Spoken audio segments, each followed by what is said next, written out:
Made in Japan. Breed. Passionate about a life in racing? Circle track, drag racing, drifting, or monster jam. Find it all at the University of Northwestern Ohio. If you want to get everything you need to know about Monster Jam, about motorsports, you got to go to UNOH. It's been the best opportunity I've ever taken. I've gotten so many opportunities, so many different connections. You build every basic skill that you need to be able to work in racing and get your foot in the door. See where your future can take you with a high-performance motorsports degree from the University of Northwestern Ohio.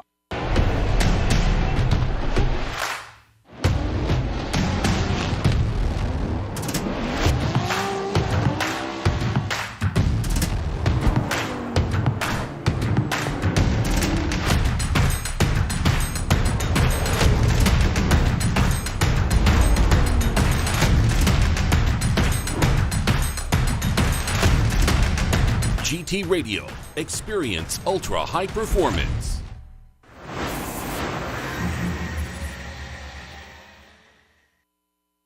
Formula Drift is brought to you by Link ECU. Link Engine Management, the official ECU of Formula Drift. K&N, the official performance air filter of Formula Drift.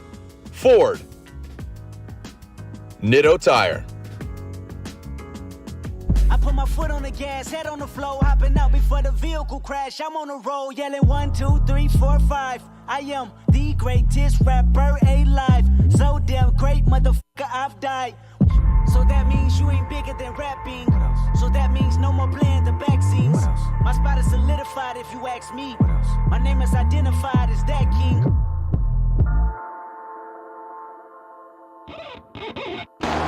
Wicked and weakness. You gotta see this.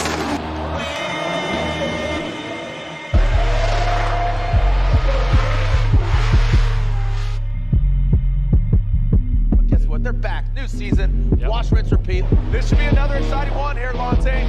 Whoa! Here we go. Send it! Long Beach. Nobody pray for me. You been out there for me. Yeah, yeah.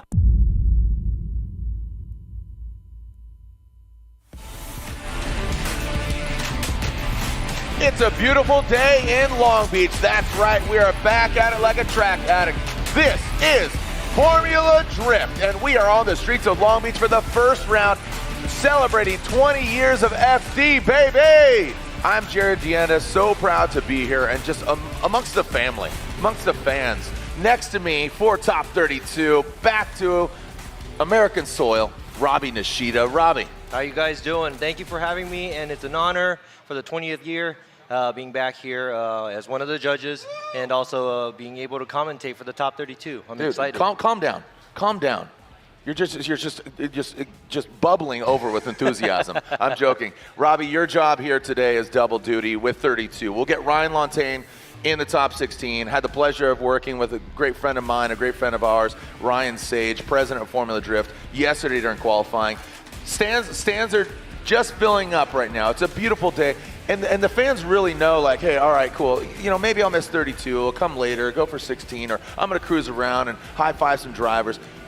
The track. What's your take? You've driven here on this track. Bushido Blade, FYI, that's his nickname. Kind of dulled the sword, not driving as much, a long time ago. What do you make of this track, man? So this track obviously is very intimidating. Walls all over the place, and I think this is probably the only track in FD that has this many walls. All the outside zones are long walls, so it's like total commitment, and you got to have to fight the fear going into the first turn, and the first turn is usually the most important. You're gonna have to keep the flow going through the track.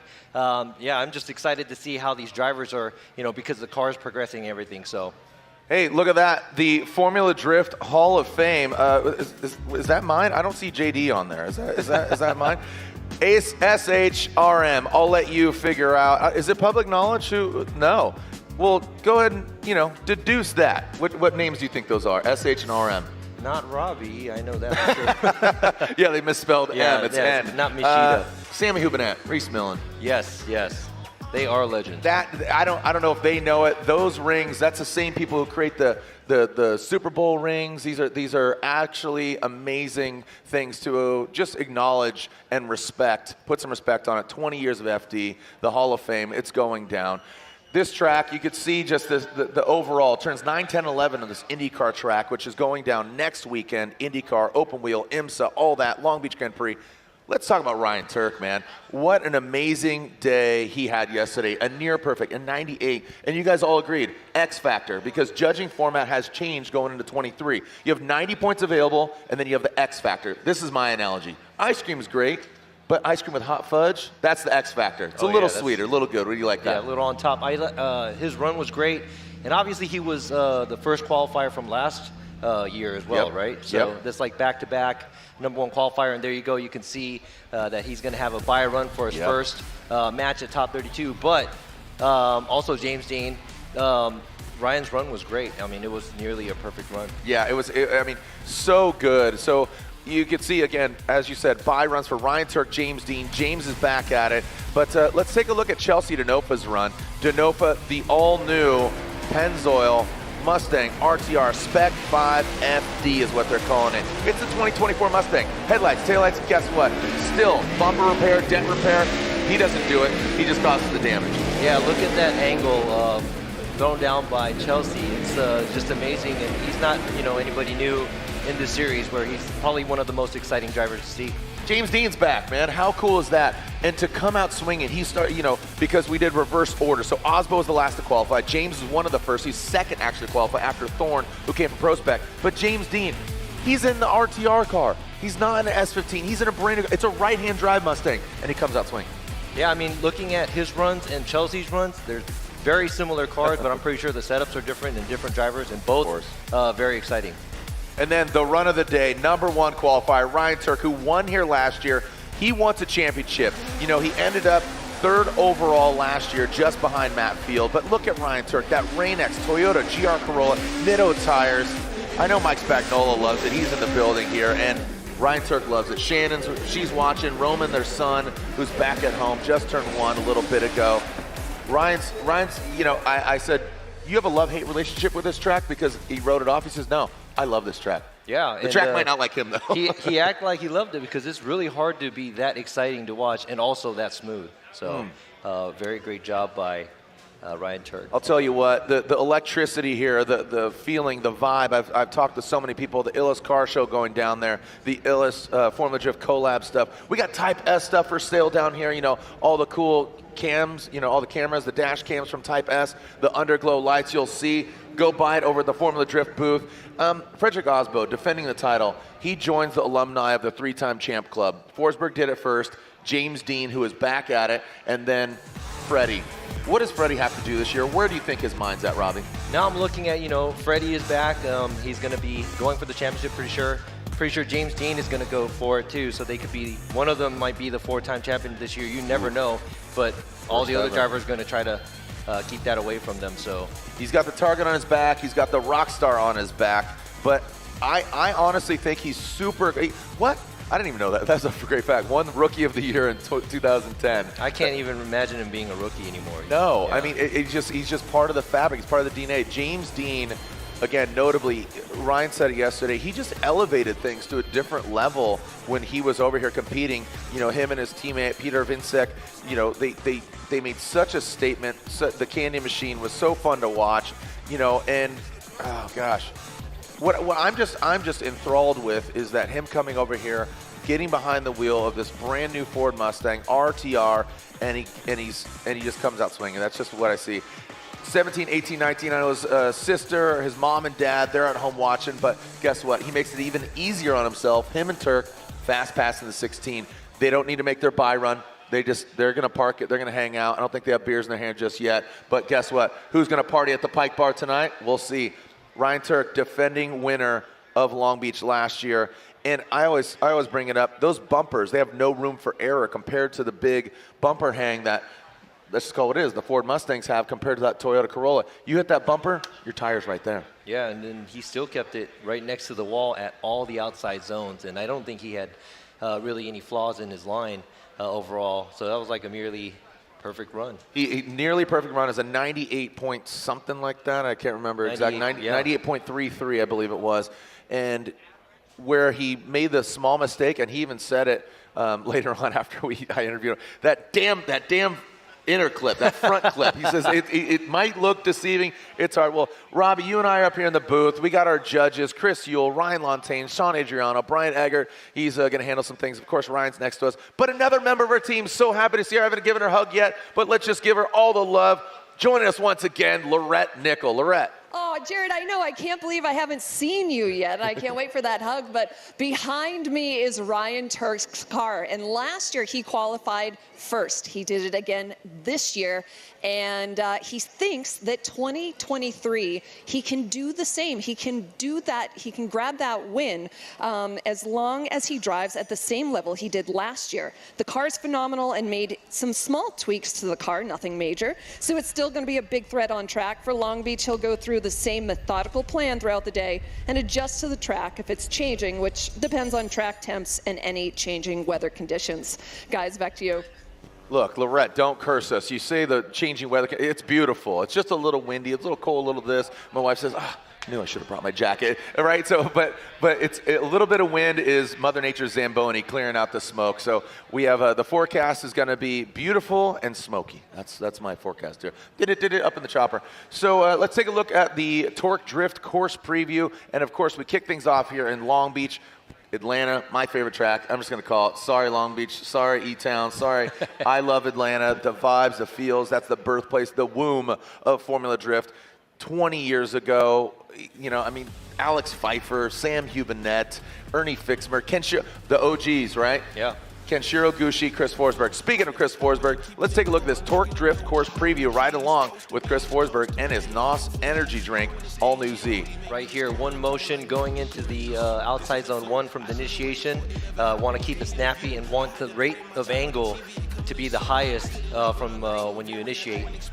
Make under sure the that bridge. Then go under the bridge. Make sure that you have a snappy transition with high amount of angle going through outside zone 2 and no change in motion of the car. Hopefully all the drivers will stay on throttle throughout the whole track because a lot of the times you don't really have to lift so much and looks a lot more exciting. Right here, the touch and go, a lot of the drivers kind of transition a little late, so they go into the touch and go where the left rear of the bumper should be at angle and the closest at the touch and go as early as possible. And right there, just like almost a 100-point run from Ryan Turk, he did miss a little bit of the inside clip. That is a little tricky to approach. Rip up the street with Torque Drift 2 coming soon. The all-new qualifying format debuted yesterday. You could see it right there. Deductions 1 through 90.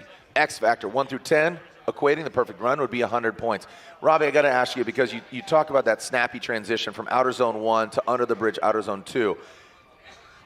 Do you think the driving style is going to change from qualifying to head-to-head? Because maybe you pull out tricks that other drivers can't do. Because of that X factor, that might be the deciding factor when you go head-to-head. What are your thoughts? Yeah, just watching practice, a lot of the lead cars are kind of trying to run away and not getting as close to the outside zones as they should be, like at qualify. So you just have to understand that this isn't who gets to the, through the finish line the fastest. It's who has the best style, who can run the, widest line here with a lot of angle and a lot of throttle. And obviously the chase car is going to have to chase them down and be as close as possible. Beautiful set being staged here. Big surprise yesterday. Matt Field, second overall, a championship contender last year. Irwindale, wacky, wild, and wet. But Matt Field had an incomplete on his first run. So he was forced to go to the second run. And mind you, there were 32 cars. But the all-new livery, he hasn't been on anything but Falcon tires until this point. Did that play a role? Is it mental? Is it head? I'll tell you, the biggest critic of Matt Field is Matt Field. Yeah, and when I saw Matt, I was surprised because his suit was red. So it was like super different. Right, like they the thought it was image a is teal so and blue. different. You're yeah, like, this okay. car is black, looks great. The car sounds great as well. Yep. But right here, when he did the transition, I'm not sure what happened. I didn't speak with him, but something happened there, which got him down to the knockout qualifying area, which made him qualify a little bit lower than where he's usually at. Our K&N keys to victory. Quick and accurate initiation.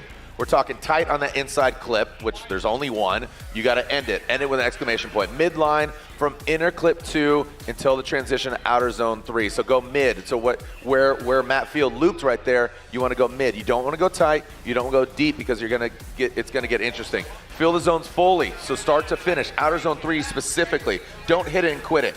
That's not a touch and go outer zone 3. And then finally maintain pace from start to finish. For those of you who haven't watched yesterday's qualify, I mean, just look at the number 1 qualifiers line. That was pretty much perfect. That's where we want a lot of the drivers, especially the lead drivers. The chase driver is going to have to back down or, adjust themselves according to how the lead car is. Hey, listen in. This is the course preview. We're riding shotgun with James Dean and Type S dash cam that you can own. Listen in. Get a wheel spin, get on the handbrake, wait for your point, try to hover the bumper over the rumble strip, straight out to outer zone 1, fast transition, staying on power to outer zone 2, and you're quickly getting to outer zone 3 before the touch and go on that wall that shuts out.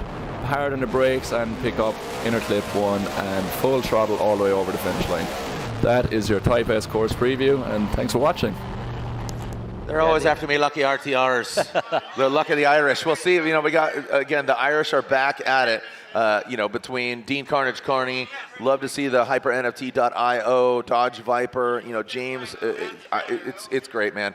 I'm telling you, the electricity here in the building, it's going to continue this year. This is a year to watch. And from here on out, I'm telling you right now, Formula Drift has a lot of momentum. And look, there's Chelsea and James. They're wrapping out. So look, what do you think they're talking about? They're probably talking about, how much angle each car. I don't know. Maybe they're sharing. I think they're talking about going to Pike sharing Park. their setups, maybe, or maybe they're talking about something totally different. No, what's really cool about this, and I brought this up to Ryan. I'll bring it up again. When James came out and tested, I don't know if you saw the video VIR of James testing.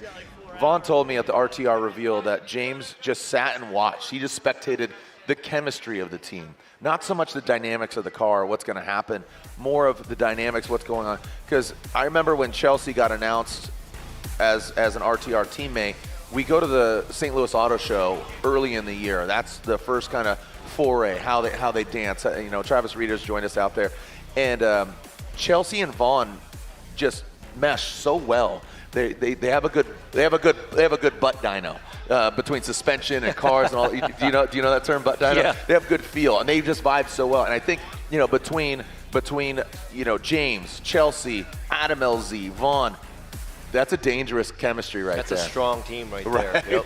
Well, you know who's also strong? Kazuya Taguchi and Jonathan Castro. Dominican Republic versus Japan. Kazuya Taguchi made a lot of noise. He won last year in St. Louis. Castro, he's eager. And again, we've gone on record, probably one of the most exciting runs of all time. Ryan, I don't make fun of you for crying about it because I had goosebumps and I got emotional as well. Jonathan Castro, James Dean, Orlando, look it up. But right now, we're making history. Our first run of Long Beach. Can you feel it? Can you smell it? You're about to feel it. Here we go. Jonathan Castro will lead. Kazuya Taguchi giving chase. 20 years. Formula Drift. It begins now. Jonathan Castro, a little tap of the cone. Will that be a restart? Yes, it will. All right, a tap of the cone. You saw it wobble, but just what it seems that yesterday we saw, again, a lot of people hitting those cones. Obviously in qualifying, not a factor, not an issue. I wonder what that was all about, though. What? The cone placement, but, at the drivers' meeting, they also brought it up where it's a little tight. It felt like it was a little tight. I think the officials went back and checked it out, so I'm not sure if they had to move it or not, but, don't hit the cone because it kind of, messes up the pace of the competition, I guess. There you go, Santo Domingo. We're talking horsepower, 900 compared to 1,300. Is that what Jerry Yang is putting in under the hood of that thing? Yeah, it's a VR, and it makes a lot of horsepower. I'm not sure if they're using it fully, but I think anything over 800 is just all smoke. Yeah, because, again, you're right. It's wheel speed. So you're just turning them. You're getting up there. But I know, like, Ola Jaeger, he's like, I just need to get that wheel speed up. So it's necessary. Gearing is really important for especially competition nowadays. But there you go. Here we go. Let's go. Set it. Here we go. Jonathan Castro out of the gate. Kazuya Taguchi right there to the side. Again, that Toyota GR86, the LTH Mobile 1 GR86 under the bridge. Kazuya Taguchi, he does seem to mimic him fairly well after the outside zone. Kazuya Taguchi right there on that fender. He's tucked right in that pocket. Well done by Kazuya Taguchi. I'll tell you what, Jonathan Castro, he does nudge that inside clip out of the way. A great way to start 32. Now keep in mind, 32, well, we already have those bye runs from Ryan Turk and James Dean. We will not see them run on course. In 32, they don't need to execute their single solo passes. Robbie, walk us through. What do you see here? This is a great way. I think it's safe. This is a great way to start the competition here. Very clean run by Castro. Let's go ahead and check this out. A little smaller on the line behind by Taguchi. Nice line up front by Castro, but he does, I guess he gets close enough at outside zone 3 by the wall, but I think the lead car did a beautiful job and gave the chase car a chance to do a great chase. So Taguchi did a great job as well. Now we're going to have to see what Taguchi's going to do when he's leading because Castro's lead run was pretty strong. All right, there we go, ripping through. You can see him. Yeah, right there. So as you can see, this drone footage kind of explains it a little bit. I know the chase car is usually on a smaller line than the lead car, but it wasn't to the point where it was so bad that we would have to, I don't know. Yeah, it wasn't. It was acceptable. Good. So it was clean. It was a 7.5. It was passing. No big X factor there. Again, qualifying, that's kind of out the window. X factor is not a topic of conversation. But if you can do something that the other driver can't, you don't check them up. I remember years ago, kind of try to mess up the chase car. That's not the issue. Yeah, the lead car just goes. Run your run. Don't worry about the chase car. Here we go. Kazuya out front, up garage. Jerry Yang Racing. 86 against Toyota. LTH Mobile 1. Toyota. Oh! Kazuya gets into the wall. That's going to affect that chase driver. We'll see how the judges see that. Again, Robin Sheeta, Chris Yule, Ryan Lantain are judges. Look at Castro. Wow. So what gets interesting here, good aggressive driving by Kazuya Taguchi, but wasn't too aggressive because if you're chasing somebody and you go in, right? So what do you think? Mistakes made by the lead car does affect the chase car a lot at some point. But let's go ahead and see. I think Taguchi's initiation was a little bit snappier, but maybe because of that, he did go a little bit too wide. Waivers there coming out of outside zone 2. He had to pull the e-brake a little bit going from outside zone 2 to 3, where you have to power through. So that's multiple mistakes made by the lead run. Castro keeping his cool when he's chasing Taguchi. He keeps a good distance. Right here, even he tries to match the line. And as you can see right now from the drone footage, it looks like Castro does dive in a lot from outside zone 2, but that might have been affected by Taguchi's lead run by going into the wall.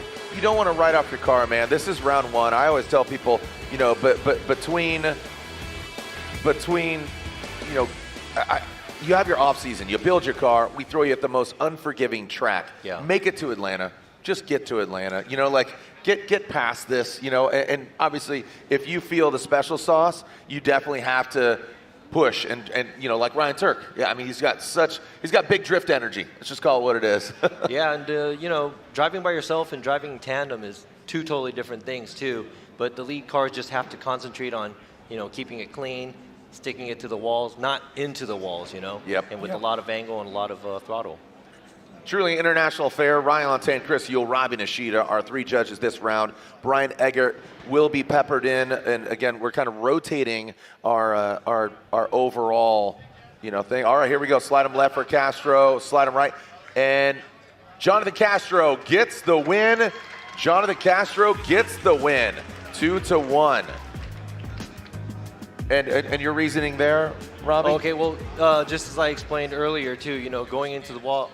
It was unanimous? Oh, there is a correction. Okay. It was unanimous. So, for whatever reason, Ryan Lantain, you chose Castro. You chose Castro. All you guys chose Castro, correct? It was unanimous. There was, sorry, just to clarify, software glitch. Yeah, going back to that, goes to the machine. The wall tap and the car wavering, that kind of threw off the lead run, and that did throw off the chase run as well. So. Moving on is going to be Castro. All right, so just to clarify. Just to clarify. I know, I saw you look over at Lantain, you're like, what, bro? All right, next battle here. Odie Bakchis, Jonathan Hurst. Odie, him in an S chassis, Jonathan Hurst. What used to be the loudest car, I think Odie is the loudest car. Would you agree? And that's not a fact. A lot of those V8s are really loud, so. All right, so guess what? Castro will be going against Ryan Turk in the top 16. Who is advancing on from this battle? We got Odie Bakchis, Jonathan Hurst, the pride of Paducah, versus Odie Bakchis, who is always a contender for the championship. Good shifting from him. Doesn't get all the way out there. Jonathan Hurst doing a really good job of mimicking the line of Odie Bakchis. You can see him dialing in. I'll tell you, Odie is an odds-on favorite here in Long Beach, but that just didn't seem like 100% Odie. Yeah, he did a nice flick going from outside zone 1 to 2. Let's go ahead and check this out. Very smooth by both drivers. Goes all the way to the outside zone. Nice transition going to the outside zone 2, but it looks like he was a little short on outside zone 3. The rest of the track he does well, but I have to pick up that the lead driver did miss outside zone 3 a little bit. And watching the chase driver here, trying to keep up on a smaller and shallower line. Couldn't do the transition as dynamic as the lead car, but does get a little bit closer in proximity towards the outside zone 3 and through inside clip 1. So once again, you know, don't know what's going to happen until we see Odie chasing down Hurst. Oh, man. Well, you know what? Also, just such a family affair, man. I know you and your wife and your son. I mean, your son's how old now, Robbie? He's going to college. He's 19. Holy cow. Shout out to Joey. Shout out to Joey. Is he watching at home? What's that? Stay in school. Stay in school. Yeah, my son's over here doing the emceeing for Rockstar Energy Drink. He's 16 years old. Mike Spagnola, president and CEO of SEMA, he's in the building. He brought his family and grandkids. They're over in a suite. They're having fun. Shout out to the Accelerate team, Victor and his kids. They're out here as well, Carrillo, and it's just really great to see. I know Jim Lau, co-founder of Formula Drift, he got his wife and kids out here. It's just great to see. But, you know, the Formula Drift family runs deep. Here we go. Speaking of family, let's see what the pride of Paducah, Jonathan Hurst, has got here for Odie Bakchis. Look at that. Jonathan Hurst, Castro racing is all around. Woo! He sheds that carbon Kevlar bumpler like it's just duct tape. No problem for Jonathan Hurst. Wow, I'll tell you what. Odie Bakchis, again, odds-on favorite. If I'm a betting man, and you know, hey, maybe you know, play some bets. We'll see what we got here. Jonathan Hurst puts it down in front of Odie Bakchis, and wow, that field suspension. You know, and again, Robbie, take into consideration. Talk about Matt Field, him being off Falcon. This is another driver who only knows how to drive on Falcon. He's changed his tire. Walking through it. Look at Hurst. See him transition into that touch and go. Odie does get aggressive. Was that a little late? Watch the initiation here. First initiates, Odie on the inside. Robbie, what are your thoughts? What's going through your head? Yeah, so the line as a chase driver going to outside zone 1, it looks like Odie was doing a better job, but he does cut in at the transition. And looking at the lead run by Hurst, he does a better job than the lead driver Odie at outside zone 3. So this is going to be a really close one. Yeah, this is a tough one, and like I said, odds-on favorite Odie Bakchis is a real force here at Long Beach. I mean, one of the best chase drivers. His chase acumen has just progressed over the years. Always a championship contender. So right now, I think Odie's outside zone 3 as the lead run is going to hurt him right now, but Hurst also, when he was in the chase position, it looked like he was taking a shallower line through outside zone 1 and 2. And overall, Odie did look a little bit more aggressive proximity-wise. So I'm looking forward to seeing who could actually stick with the car and smoothly, because, you know, as a lead car, we want them to be smooth and also exciting for, you know, getting close to the walls. Lead car has to try to run their best run as a lead driver. The chase car obviously has to be as close as possible. Here we go. Slide him left for Odie or right for Jonathan Hurst. And look at that. Ryan Lantain says one more time, but Jonathan Hurst gets, that's not right? All three are hurt. Okay. All right. If the graphic's going to be incorrect, we just need to tell me. It was unanimous. No. I did an OMT. The other two judges did Hurst. Copy that. And I did the whole subtracting the good part of the lead run, the bad part about the chase run. And it looked pretty close. But, you know, that's why there's three of us out here where it was that close. So it was correct, but Japanese judge Robbie went one more time. Yeah, I went Chris Yule and Ryan Lantain sided with Jonathan Hurst. Yeah, so going back to that, you know, that's why there's three of us, you know. It was very close, but at the same time, both the other judges thought Hurst did the better, so Hurst is moving on.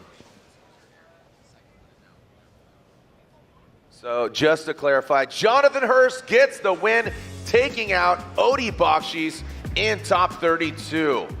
So Odi Bakchis, who finished top 10 last year, is knocked out early. Yeah, and you know, Hurst is looking good all weekend, so this is going to be exciting to see how far he's going to go up on the ladder. He did a great, I've listened to some of his podcasts and interview. I love the dude. He's just always got a smile on his face. He's just a very gregarious, fun-loving dude. Let's take a look at this battle. Brandon Sorensen, Taylor Hull. Brandon, the new livery, same sponsor, United States Air Force. He's in it from Las Vegas. Taylor Hull, new car, same great pride for America. Look at that, Stars and Stripes, Tom Cams, Enabrock, Kenda Tires. And look at Brandon Sorensen, the pedal commander. A little bit shallow on that last outside zone. Tighten it up to the inside clip. Look at Taylor. Nosing in that all-new Corvette for him.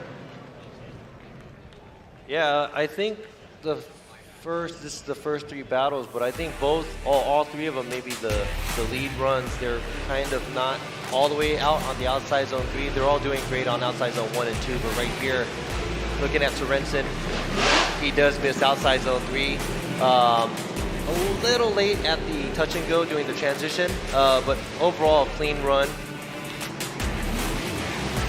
Taylor Hull kind of falling back in proximity, but he is staying on the same line through outside zone 1, adjusts his line, stays in within proximity of the lead run. Not super close, but close enough. A little shallow at the inside clip as a chase run. But now we're going to see what's going to happen when Taylor leads. Yeah, Taylor Hull will now lead. Brandon Sorensen giving chase.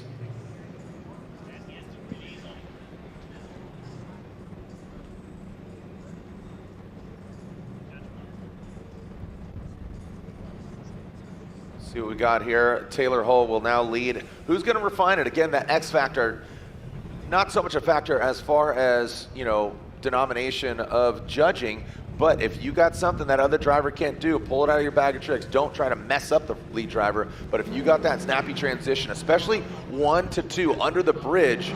Oh, that's a restart, huh? And that'll be a restart there. So Taylor Hull hitting the cone, that'll be a restart. They're going to whip him right back around. That old school Comp Cams logo, love it on the side, the whole family. Full pull Hull. You know, he's done a great job over the year of just progressing, right? Yeah. I think the Corvette for him, I'm excited to see what he's going to do. Yeah, because he was in a Cadillac a few years back, right? Yeah, and he, you know, he campaigned that car for multiple years, got it to a point, but I think he hit the ceiling.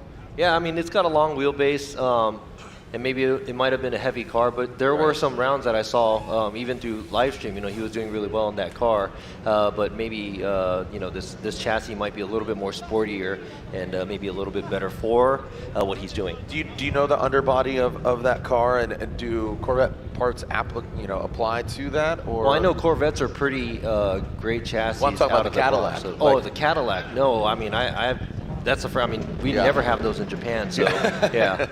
All right, well, regardless, look at it. I think it is tight right there, but you know, it's going to slow down. It's going to get them equally prepared. Here we go. Taylor Hull out front. Brandon Sorensen. He dropped back quite a bit. Brandon needs to join the conversation. Taylor Hull using all the course. Ping pong. 1 to 2. Outside zone 3. Brandon Sorensen, a little shimmying there. Taylor Hull does not get all the way out to that last outside zone 3. Now tightening up to that inside clip. Brandon, the car seems a little loose. Brandon, again, he was not part of the conversation. He slid in the DMs, or better yet, to the side of Taylor Hull on that first outside zone. And Taylor, like I said, I think this car is going to really favor his driving style. The parts are readily available. Corvettes are definitely a competitive vehicle. Looking at it again here. Yeah, there was a separation there from the chase car. Taylor Hull was leading. He's doing a fairly good job as a lead run. Not as exciting and not all the way out to the walls, but a very average run by the lead driver. Now, Brandon looks like he had to play a little bit of catch-up going into outside zone 1. And right there, as you can see, he threw on his angle a little bit later to give that extra leap to get closer to the lead run. And he does a good job getting close to Taylor Hull towards the end of the track, mid to end of the track. So now it's going to be, is that going to be enough trying to play catch-up towards the end? All right, so Brandon Sorensen taking a look at that, and our fans, you know, talking on the chatter, and they're saying Taylor Hole 67%, 16% are saying one more time. So going off the fan base here on the online chatter, they're saying Taylor Hole gets the victory. Love the conversation. Join it. Hashtag FDLB on social media. There's a chat going on YouTube. Later on, the top 16, first time ever, live on MAV TV. So if you're watching, you got your TV, you got MAV TV, turn it on. First time ever, live on MAV TV. And here we go. Taylor Hole gets 1, 2, and a 3. Taylor Hole in that Comp Camps Corvette gets the win, knocking out Brandon Sorensen and his United States Air Force Pedal Commander BMW. All right, let's throw it down to Lorette Nichols with the Pride of Paducah. Well, guys, you might remember that last year here at Long Beach, Jonathan Hurst went against Ryan Literal in the top 32, went into the wall, had a broken foot, competition timeout. You hustled so hard, and this year, going against Odie, you knew that you had to do a 10 or a 9. How did you decide where to go there? Well, knowing that I had to go against Odie, we knew that he's a top-level driver, and it sucks to have to meet up against him in 32, but I'm sitting there on the start line, and you know, some memories back from last year, and I was sitting there like, man, do I go ahead and try to put myself in a bad situation on the first outer zone again, knowing that I don't want to get left again, get left and go into zone 2. And I was like, well, I'll do a 9 or so. And I don't know, just when we left the start line, I just knew that I had to be there. I kind of put myself in that same situation again, but since I'd been there before, I knew exactly what to do. Wait just a minute, let him transition, and get right back to his door to zone 2. And man, it was a really great feeling. Just can't thank everybody that's helped me, all these sponsors. Like just a few weeks ago, we didn't even know if we're running this year. So I can't thank all these sponsors and all my friends and family and everybody enough for getting me here. Jonathan, thank you so much. And guys, he's not uncomfortable with crossing his arms. He's just covering an old sponsor, and his new suit's coming in for next round, guys. I appreciate that, yeah. Well, again, absolutely love Jonathan Hurst. It's really cool talking with him. He helped design the wheels. He's really proud of those, and he's loving his tires. The Vittori, right? This is a Vitor. Yeah. They compete in Formula Drift Japan as well. Yeah. They've been around for a few years. I'm absolutely new to Formula Drift, and it's great to see Vitor. They're sponsoring a few people, including Rome Charpentier. No, I don't like Rome. I'm not even Charpentier. Yeah. Nick Noback Racing, Jerry Yang. So Nick Noback Racing Co. and Jerry Yang on that GT Radio BMW. Just gives Moderns hell on the back of that wing. It looks like Nick Noback. Look at Rome Charpentier. Rome was not built in a day, and right now he's building a great line here. Nick Noback kind of struggling to hang with Rome, who absolutely did a great job over the last few years. You know, again, notably in New Mexico, I remember he crashed, the car was red. His mom says that red was bad luck. Ever since he's gone the neon Trapper Keeper looking livery, he's definitely stepped up. What are your thoughts? So Rome's lead, he doesn't make it all the way out to the outside zone 1, but fairly close. That was a good job. Very smooth throughout the track. But looking at Noback in the back, he did make a sizable mistake at the outside zone 1. I think he did get a little too friendly with the wall there. Disrupted his angle, so he had to kind of play catch up, run through a small line, going through outside zone 2 to 3. You're talking about Noback got disrupted. In the back, yeah. So he got closer towards the end at the inside clip, but now we're gonna have to see how he's gonna lead. Baby Noback, you could put your hand, right? Is that how it goes? Yeah, we're old. Yeah, yacht rock, baby. We're listening to yacht rock. The breeze is flowing. You know, the boats are right here. You know, let's just go. Let's just get on a boat, Robbie. You and me. Right now? Yeah. Okay. I'm out. See you guys later. Yeah, see you guys later. Catalina Wine Mixer, dude. It's right here. We're just going to jump over there. It's like an hour away. All right, here we go. Let's switch him up here. Nick Noback, Noback Racing Co., Jerry Yang Racing. He's on the GT radials. Definitely a fierce driver, but Rome Charpentier, his mom and dad, they're cheering. Ooh, I think it's tight over there, man. Is it tighter than the previous year? Let's roll the tape back. We'll take a look. Noback flirting with the wall. And the wrong wall is down, but now he flirts with the right wall. Outer zone 1 into outer zone 2. But Rome Charpentier, you can see him right there, the garage stick. BMW. Well done there by Rome Charpentier. Yeah, Rome. other than Noback hitting the wall, leaving the chicane over there. You can see, sorry, Rome was, hey, thumbs up. Like, he just pulled right up next to him, just like, hey, good job. So right here, Rome falling back a little bit, but close enough. And he does mimic the line and angle by the lead driver fairly well throughout the track and keeps a good pace. Doesn't get too far or too close throughout the track. So I would have to say a little bit of a safe chase run, but Noback's lead run, it looks really exciting. Right there all the way to the outside zone 1. A little shallow on the angle to the outside zone 2, doesn't make it all the way out to outside zone 3. So there's a few mistakes. Exciting, very exciting to see, but a few sizable mistakes by the lead run on the second run. Want to send a shout out to Tyson Bravo, Deanna, T-Bone in the building, baby. Bam, bam, bam, bam, bam. Taking a look at the percentage-wise, they are saying that Rome, the fans are saying 60+%. Oh, it's up to 75%. Rob, did you put your score in? I did. Okay. Look at that, Forrest Wang. Where are my Forrest Wang fans at? He has definitely a feverish fan base. They love Forrest style. Yeah, Forrest, very, very soft-spoken. Like, even throughout the world, even in Japan or anywhere else I see, I don't think there's any other driver Real quick, that's that gonna stylish. stop you right there. Rome Charpentier gets the win. Rome gets the win. Unfortunately, Nick Noback knocked out early. Again, that Noback Racing coach, Jerry Yang Racing BMW knocked out. The Garagistic BMW, Rome Charpentier gets the win. Yeah, I'm so happy to see James Dean back, talking about Forrest Wang. Newcomers. I mean, I know Diego Higa, he's here. He's in a speaking of Diego, he's up next. Higa from Brazil. That is Ryan Turk's old 86. Yeah, it's his old FRS, right? Yeah. Old FRS. Yeah. So it's great to see Diego Higa, an accomplished driver. Definitely has, again, another great fan base coming from Brazil and across the world. He's excited to get up in the mix, and he's going against the OG. Wow, look at this. A rookie versus a day one. Yeah. Kenshiro Gushi. 286s, FRS, whatever you want to call them, same chassis. Yeah, so Gushi and Forsberg. Yep. And that's it. That's it. Those are the only two drivers and that me. we're here from. Yeah, and you.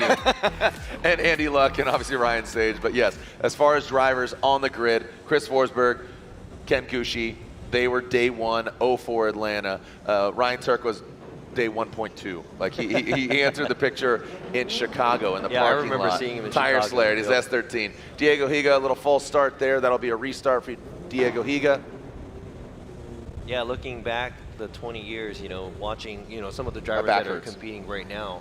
I saw Ryan Turk at Chicago at the driver search, and I was like, who is that driver? Because he was driving like a plain white. He drove the car to the event. Yeah, and he just like slayed it, and I was like, who's this guy? And I remember seeing that and watching this, and I sound like an old man. No, you know what? People say, oh, those are the good old days. Today's a good old day. Yes, it Make is. today a good old day. It's going to be somebody's good Tomorrow's old day a good later. old day. Yep. Make today a good old day. That's my saying, man. And I was telling a few different people, just the electricity here and the anticipation. I told so many people I'm really excited. So look at this. A rookie versus the vet. Two similar vehicles, but very different. Diego Higa using, buddy. That's shuts it down. So Diego Higa on launch, you saw it, threw too much angle at it, could not counter and get under the bridge to the outer zone 2, shuts it down. That'll be a major deficit to our Formula Drift rookie from Brazil, Diego Higa. Yes, it is. I mean, if he pulled that angle off, that would have been crazy. But he couldn't hold on to it, and it was a half spin. So obviously that's going to be the lead car incompleting, and a huge mistake by the lead car. So what did he do? What went wrong here? I think too much angle? He was trying to do the best he can right there. And kind of over-rotated right there. Yeah. He was full. I mean, he was full lock on that. You could see that front. You didn't see any wheel. All you saw was tire kind of pointed at us. I think these drivers do it so easily, so you kind of don't appreciate it as much. But driving under this, being under pressure, and driving with that much angle, and these cars aren't cheap. And it's very expensive. Throwing these cars around in between these walls, and going full out, it's really, really hard, and it's. You're gambling. You're gambling. Do you go all in? Do you slide the chips and say, hey, I'm going to go all in? Yep. It's round one. You can win a championship by not winning an event, but you can't win if you're in the wall. When you see all the battles that we've seen till now, the guys that make the higher risk, and sometimes they could pull it off. Obviously, we want to see the higher risks. They get the higher returns by doing that. So low risk, low return, and we want to see that. And that's what's most exciting of drifting, and that's why I started this sport. Well, you got to think Diego Higa. He's a rookie going against Kenshiro Gushi. He has the equity. He's been here before. He knows what to do. Especially right now, it's a pretty easy play for Kenshiro. Gushi's just got to go through the paces. Don't do anything wildly, X-Factor-ish as we're calling it. Just go through it. The Freeze Racing Monty's Toyota GR 86. He's doing exactly what he's doing. So is Diego. He knows he's trying to force a mistake for Gushi, but guess what? He is the OG, the original Gushi, baby. He gets it done. Unfortunately, hey, welcome Diego Higa to FD. Yeah, and Higa was in, he did the, back then when it was a Pro 2 round, and he did one round in a Mustang, I think, in Atlanta, and I remember seeing him, and I think the car wasn't so developed. Now he's in a car that's a lot more developed, and now we get to see his skills a lot more, so this is another driver to watch out for the year, but this time the veteran gets the win and moves on. Yep. Congratulations.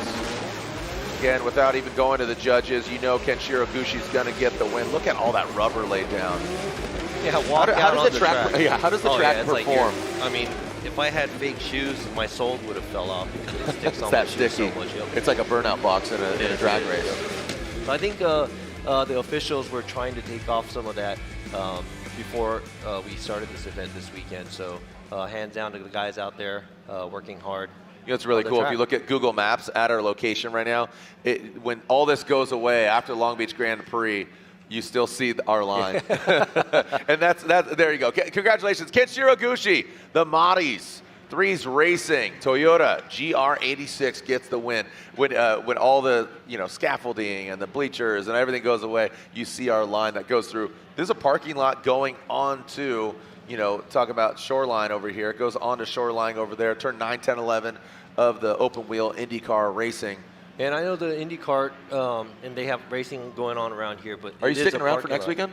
Oh no, I'm flying back. We have another event in in Japan, the FDJ2. Yep. Yeah. Awesome. So going through this, the pavement changes, and everybody probably already knows that. It's not the same grip level throughout the track, so the drivers got to watch out for that as well. So. Yeah, you can see there turns 1 and 2 of our track, 9, 10. When you go into 11, you can see the pavement. It's black, and then it goes into that concrete. And so speaking of Super Drift, we've seen Forrest Wang do great things at our Super Drift event, which is actually next weekend, Friday and Saturday night. We're going to be out here. It's a party, man. The Long Beach Grand Prix is an absolute party in itself, all the different varieties of racing, but we put our little special sauce on it, so we'll be out here Friday and Saturday night. Here we go, Forrest Wang. He is back in Formula Drift, guys, and he's going against a rookie in Robert Thorne. Forrest, there's that big angle that he's just so widely known. Oh, that's a tight line for Forrest Wang, and Robert Thorne, he makes his presence felt there. And you can see Forrest Wang opening the door for Robert Thorne, taking that tighter line. That was not the proper line of Forrest Wang, and that's where it could catch him. We saw that big angle from him on outer zone 1, failed to get to 2, and that tightened him up on the inner clip. If you're going to start, if you're going to start like that, you got to finish like that. Yeah, that was a sizable mistake made by the lead driver. Outside zone 1 looked fabulous, but right there he does a transition a little too early. Fails to make it out to the outside zone 2 and 3 area. This is where Thorne was able to catch right up to Forrest Wang's car. Check this out right here, outside zone 1, almost perfect there, but doesn't make it all the way out to the outside zone 2. He's on the rumble strip on the inside, and Thorne does a good job. Even though the lead car is going off course, Thorne is doing a good job mimicking the lead car right here, but that's a sizable mistake by the lead car. Robert Thorne, sorry to cut you off there. Robert Thorne, a newcomer from Pro Spec, coming into Pro, absolute wheelman in traditional racing, now coming into drifting last year. won multiple events, gets a championship. I mean, he's just an absolute, he's a thorn in everybody's side in more ways than one, and he is just somebody to follow this year. Had a little rough start here yesterday, but then got it done because he was forced to go into the bottom, the second qualifying run. So Thorne did get in. He qualified 28th. Forrest Wang qualified 5th, but when push comes to shove, sometimes you got to shove. Here we go. Robert Thorne will lead, and Forrest Wang will give chase. That Yellow Speed Racing S15. Again, that big signature style, big swoopy angle, but you got to put the car in the right place. And so Robert Thorne's got aggressive driving style into that first outer zone. Comes up a bit short. Look at, see, Forrest is trying to attack. He knows he's trying to force a mistake on Thorne, but Thorne, he hits that outside zone. Forrest right there, the green shadow. Tight on that inside clip. And unfortunately, I think that mistake by Forrest Wang is gonna outweigh Robert Thorne, but taking a look at it, what do you think, Robbie? What are you looking at here? What are you focusing on? Yeah, we're watching the replay there, but in the chase position, here we go, in the chase position, looks like Wang gets into the smaller line there, then kind of gets choked up. And not because Thorne doing anything bad, but he kind of put himself in that situation there. Doesn't make it all the way to the outside zone 1 like the lead car it did. And that kind of put him in a tight situation where it was hard for him to do a transition. And the timing of the transition is very important for this car, for this track, especially for the chase car, because you're pretty much going and chasing a car that's pretty much going into the wall, and you have to kind of give them the trust and do a transition at the perfect area to be able to stick to their door or the rear quarter panel through the outside zone 2 and 3.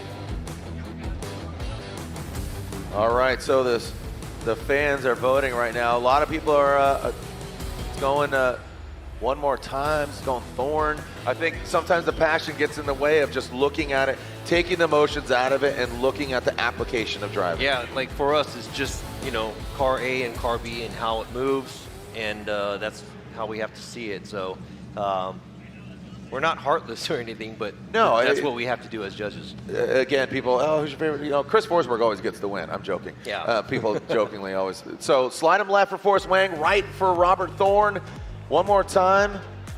Oh, is that what's up? Is that? I just want to make sure. Okay, so which side did you go with? So I'm letting Robbie converse with the other judges. Ryan Lontaine, did you go one more time? Was that you or? Okay. Ryan Lontaine went one more time. So let's take a look at this here again. So just want to make sure because we had some mistakes there on that graphic. OMT, Chris? Ryan, OMT, and you sided with? All right, so I think after the initiation by Thorne, the other two judges picked up where, as the lead, Thorne did make a lot of correction on the steering and almost looked like it was going straight for him. And yeah, I thought the lead run mistake by Wang was a little bit bigger, and that's why I went with Thorne. But the other two judges went with the one more time, so we're going to see this one more time. Thank you for the clarification, Robbie. Robbie letting you converse with the other judges. That was 100% correct. They are going one more time. They're going at it again between Thorne and Forrest Wang. So that is a OMT for those gentlemen.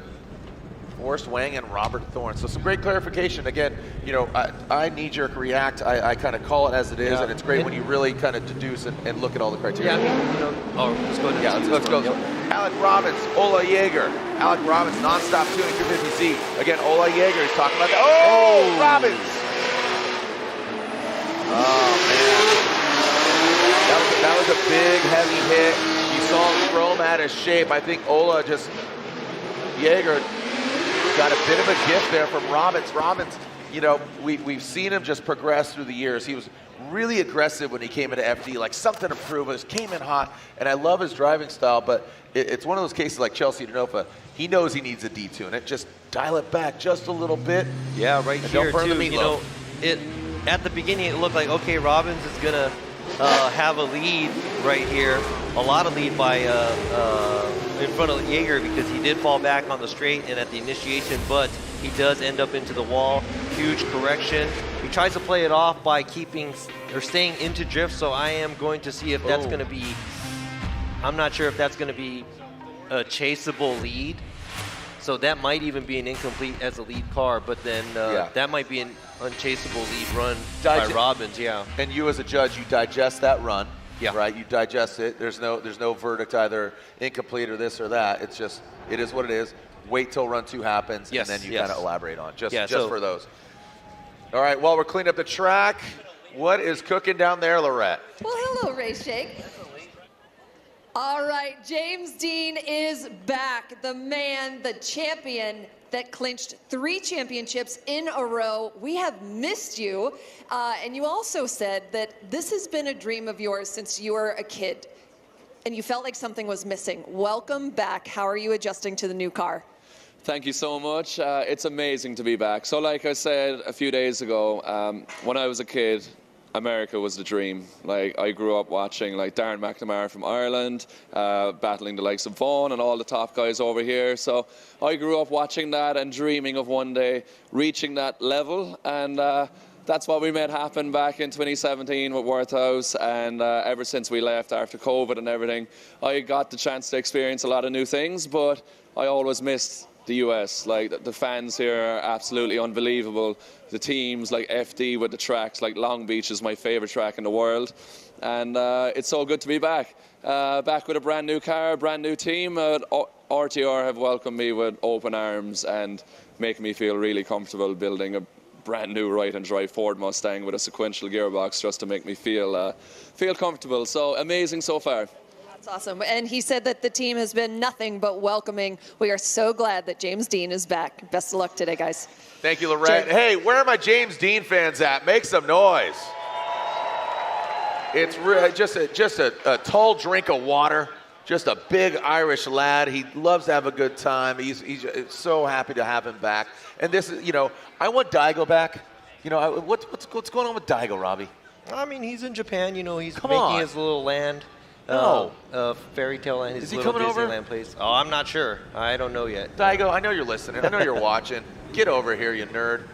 Come on. All right, so looking at the first run, we were watching some replays over here too, but it looks like you're talking about Alec and Jaeger's. Yeah, and Jaeger. The chase driver looks like he failed to initiate, or he did straighten after. The 3-2-1 cone. Yeah, 3-2-1 cone. So he started to initiate, then he corrected and understeered, then went back at it. So most likely that's a big mistake by both the lead car and chase car. So yeah, just analyzing here, and we have taking a look. We'll run it back here, but right now that'll be a restart. Saw Ola Jaeger hit that cone. Is it that much narrower? Or the car's wider? What's going on here? I feel Maybe the car's wider. I don't know, but yeah. It's what? Always the same. It's always the same. Just coming out hot. Here's a look at what you're talking about. Yeah, this is what we're talking about right there. As you saw, and especially, failure to launch. Yeah, it was. We got a little carried away by looking at the outside zone 2 area where Robbins went into, but looking back at some of the replays, some of our replays, Sean Adriano does our replays here, and he was able to catch that, and that was something that we have to take that in consideration with how we're going to judge this.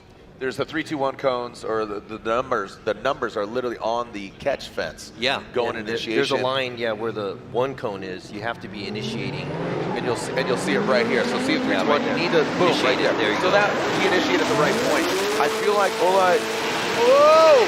And look at that. He does what Robbins does, tapping wall to wall. But Robbins, oh my gosh, he is tapping. Yeah, wow. He's like Pokemon, catching them all. Robbins shuts it down. He knows, like, hey, you know what? I don't know what's going on up front there, but I can't follow that. That's a hard act to follow. So, unfortunately, Jaeger, I think, again, I had some words with him yesterday. He's just trying to find that wheel speed, trying to get it up. As we look at it again, Jaeger, he goes in, bang, straightens out, reinitiates, gets into outside zone 2, taps that wall. Robbins is like, what is going on? Bang, he hits that wall. So unfortunately for this Norwegian driver, the Japan Auto Mark IV Supra just hits all the walls. When it comes to the chase car, Robbins, you see him kind of surrender. I'd like him to continue, but technically, if it's an unchaseable run, he can shut it down. But that's a game time decision. So if you have that awareness of saying like, oh, he's made way too many mistakes, this is unchaseable, shut it down. That's on the chase driver or maybe the spotter saying, hey, shut it down. You know, like maybe it's unsafe. You know what I mean? So that is absolutely a driver decision. Technically, it just comes down to the driver. That's not going to, you know, they have to have the wherewithal to say, yeah, that's too much.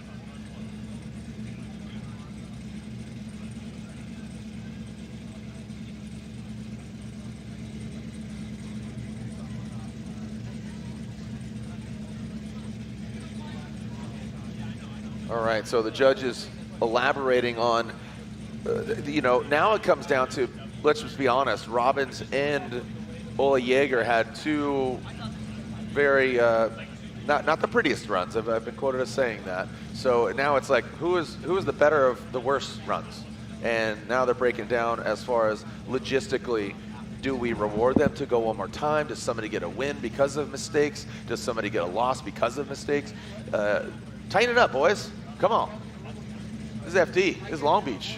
But those walls are unforgiving, so, you know, they're risking it. You saw Robbins go in. He went hard. That's going to affect your chase car.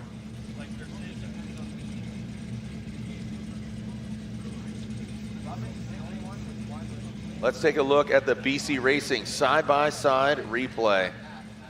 Go for gold. BC Racing, official suspension of Formula Drift.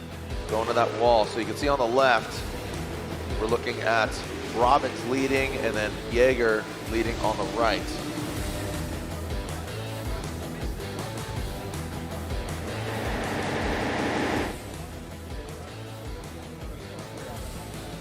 You know, taking a look at this, when the lead car makes so many mistakes up front, the chase car can't really do anything. You know, like they have to either, we saw Robbins just kind of shut it down because of that, but Robbins made a mistake out of the gate. What are you guys analyzing? What are you looking at? What are you focusing at? So it's defaulting to the rule book, right? Yeah, so we're going back to the rule book. Now, if both of the cars incomplete as a lead run, then it's most likely in one more time. But in this case, Ola... Here we go. Robbins gets the win. Robbins unanimously gets the win. Elaborate, please. Yeah, then Ola incompletes before Robbins incompletes at outside zone 1. So Ola's run is already done. He's already an incomplete. Now, Robbins incompletes at outside zone 1. The second run, Robbins gives chase and Ola incompletes at outside zone 1. But Robbins doesn't incomplete before Ola does. So now we're talking about timing, who incompleted before the lead run. We usually give it to the chase driver if there is nothing for them to chase, but Ola, this case, did incomplete at the initiation, so we're going to give the win to Robbins. There it is. Alec Robbins gets the win. Non-stop tuning. Nissan 350Z from Minnesota advances on. When we come back, we'll clean up the track, and we will see the second half of the top 32, round 1 of the Formula Drift Pro Championship. Don't go anywhere.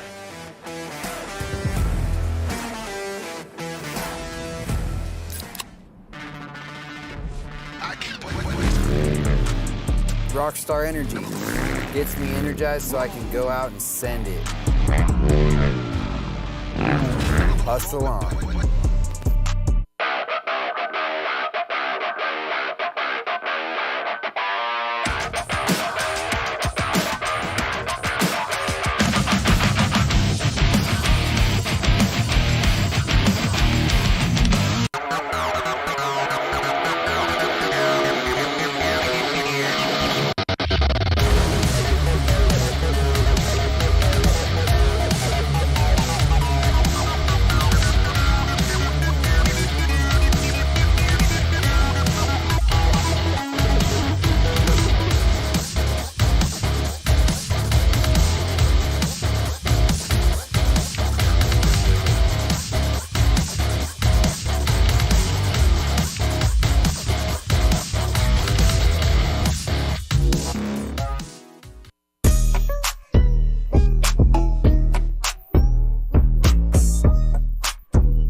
I watched my first race yesterday. You're on the team, kid. It's orientation day. Hey, new guy. Let's get you up to speed. Lunchtime!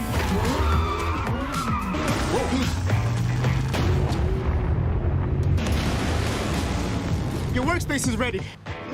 Looks like you got a corner office. Be part of something greater. Toyota.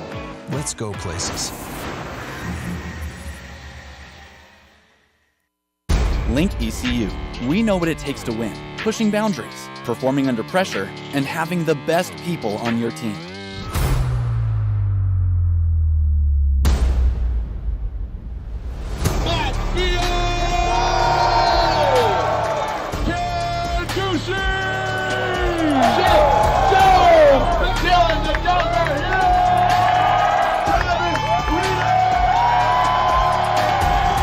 Link ECU, the performance, reliability, and power to get to the podium. One bottle, so many great things. When your engine reaches 75,000 miles or more, like on this truck, years of carbon buildup leads to reduced fuel economy, increased wear, poor acceleration, and higher emissions. Max Restore is specifically designed for high-mileage engines with quality PEA and proprietary detergents to remove those stubborn legacy deposits. And it includes a friction modifier to reduce future wear in the upper cylinder of your vehicle's engine. Restore performance and protect your high-mileage engine with Royal Purple Max Restore.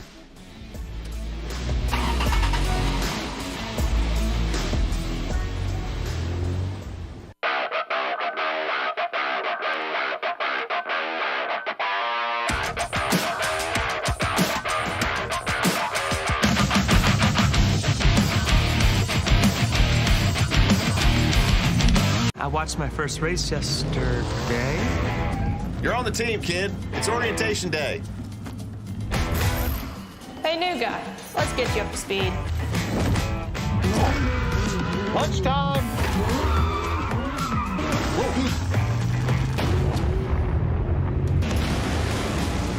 Your workspace is ready. Looks like you got a corner office. Be part of something greater. Toyota. Let's go places.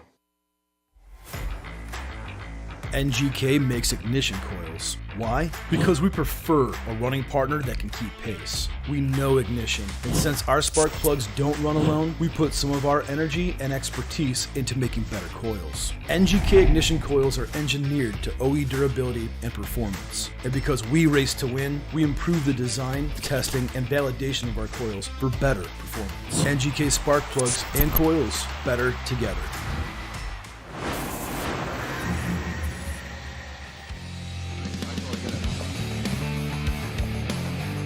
Look at that. The stage is set for round one of the Formula Drift Pro Championship. And there are the drivers that are advancing on. We see 7 of the 16 advancing on. Ryan Turk going against Castro. Hurst versus Hull. Rome. Charpentier versus Kenshiro Gushi. Alec Robbins versus TBD. It's either going to be Forrest Wang or Robert Thorne. It's a one more time battle. Yeah, so going back and looking at the replays of that, yeah, I think it's just the value of the mistakes, but both of the drivers did a lot of mistakes as lead and chase, and the other 2 drivers did take Thorne's mistake at the initiation heavily, and that's why they came up with the one more time. And watching it's just how much there's a slight difference between how we think, but overall that's why there's 3 of us. Yep, yeah, and it was again one more time. I was looking at one thing, you're looking at another, and it's you got 2 eyes, but they can't obviously. And we got to do it by the fly. It's not like we can sit back at home and watch replays many times and think about it so much too. So it really helps out when there's 3 of us. All right, here we go. This is the one more time battle. Forrest Wang, and it's a restart. So that's a cone, and as we were speaking, and we did ask them, same size, nothing changed from last year, so maybe the cars got a little wider. I think it's more aggressive. I think everybody's just really eager and aggressive, and we instituted the start chicane many years ago. Just trying. It's not a drag race, right? Hey, get your merch. That's right, limited edition, available now at Formula Drift merchandise booth or FormulaD.com, celebrating 20 years of Formula Drift. Also at the Formula Drift booth, selling some Type S gear, products of FD merchandise. I mean, Dude, Larry Chen's got his own signature light for cameras. Go pick it up at the merch awesome. booth. You got Formula Drift Pro Series Underglow. You got the 12-volt jump starter pack, the Ultra Slim Smart LED trim kit. So go ahead and head on over there, pick up some Type S gear as we're about to pick up. Who's going to go against Alec Robbins? Force Wang initiates. Get nuts. Yellow Speed Racing. Come on. Oh, look at that. Oh, shut it down. Robert Thorne. What happened to Thorne? Oh, Forrest shuts it down. Oh, it looked like there was I'm not sure, I'm going to have to watch the replay, but then it looked like there was slight contact, maybe towards the end of the straight, right at the initiation. It looks like something is broken on the car. Yeah, his wheels are going the wrong way. Maybe, right? Oh, look at Thorne, yeah, that front left. Oh yeah, there we go. Yep, there was a contact there right after the initiation. It looks like Thorne hit Forrest Wang's, looks like front right. Yep. And that didn't affect him at the outside zone 1, but right there when he has to do a switch back to front right, I'm not sure if it's a tie rod or something. Doesn't look like his steering is working. Yeah, that was a close call. So when it comes, glad that he didn't go into the wall either. Yeah, that could have been really scary for both the vehicles. So it seems that Robert Thorne, too aggressive on initiation, gets into the side of Wang because the chase car needs to give way to the lead car. Yeah, the lead cars always have the right of way on the straight. Watch the initiation and then bang. So here's what also yeah, I think he hit twice. It looks like they bumped. Boom, it looks like they boom. bumped a little at the straightaway. Then right there, when they started to drift, it looks like Thorne's front left hit. Maybe it was like tire to tire, hit front right, Forrest's front right tire, and might have like broke a tire out or something. So we're gonna have to probably see who's at fault and whatnot.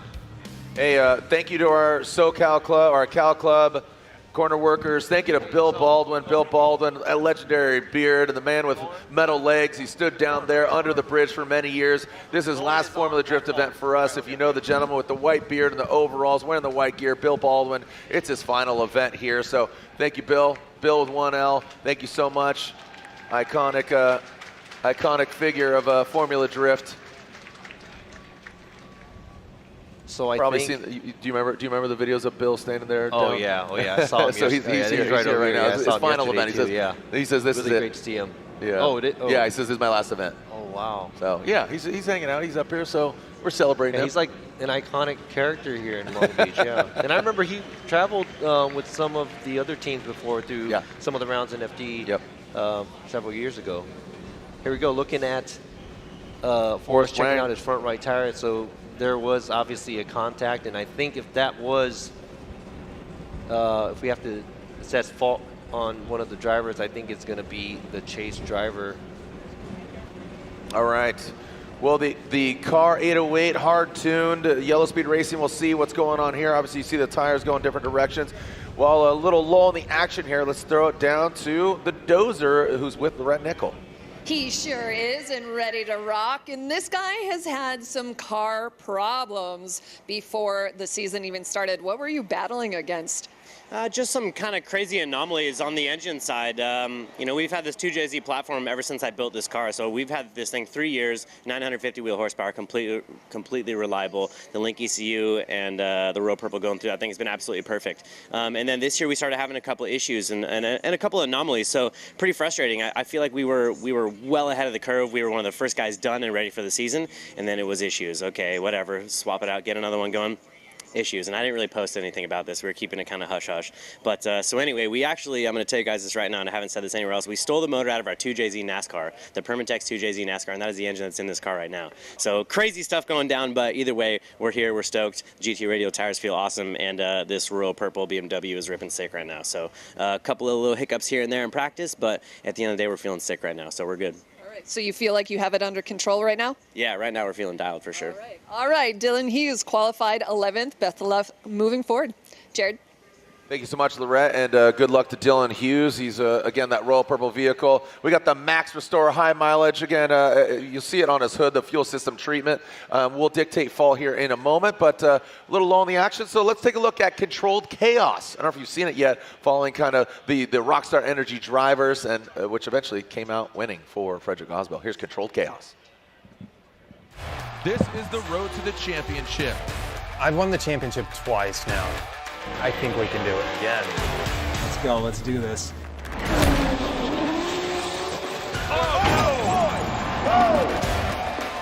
Your winner at round one. Look at Aasbo. He's a magician. Here we go. Rain or shine, these guys are down for a good time. You can't count anybody out. Everybody's really pushing the envelope. One mistake, and that's it. Oh my goodness. What did I do wrong? I don't get it. So it's all about attrition here in St. Louis. We're in the playoffs, man. We are fighting for it tooth and nail. And Aasbo goes hard. Matt Field, the guy to beat. We got 20 seconds to shine. We can't make any mistakes. If you do, you're out. It's going to be coming down to Irwindale, kids. Is Matt feeling the pressure? Absolutely. The championship is on the line. Ryan Turk, he says, hold that Rockstar, homeboy. Let me show you something. Matt Field is out. Huge repercussions here. Your winner, Frederick the Norwegian Hammer Aasbo! What an amazing ending to a 2022 season.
GT Radio.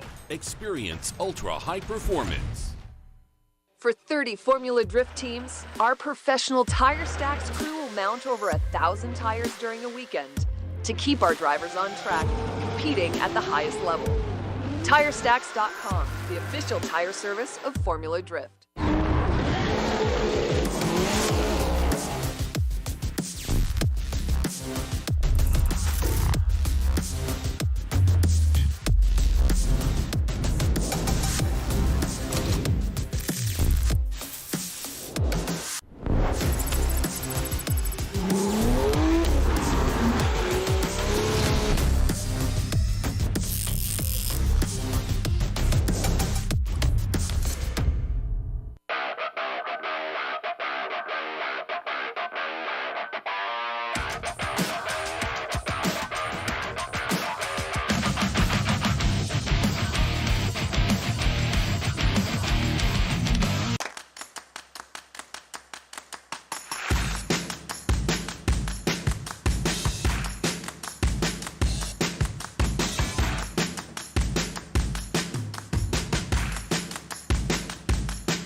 Robbie, walk us through who's at fault, what's going on?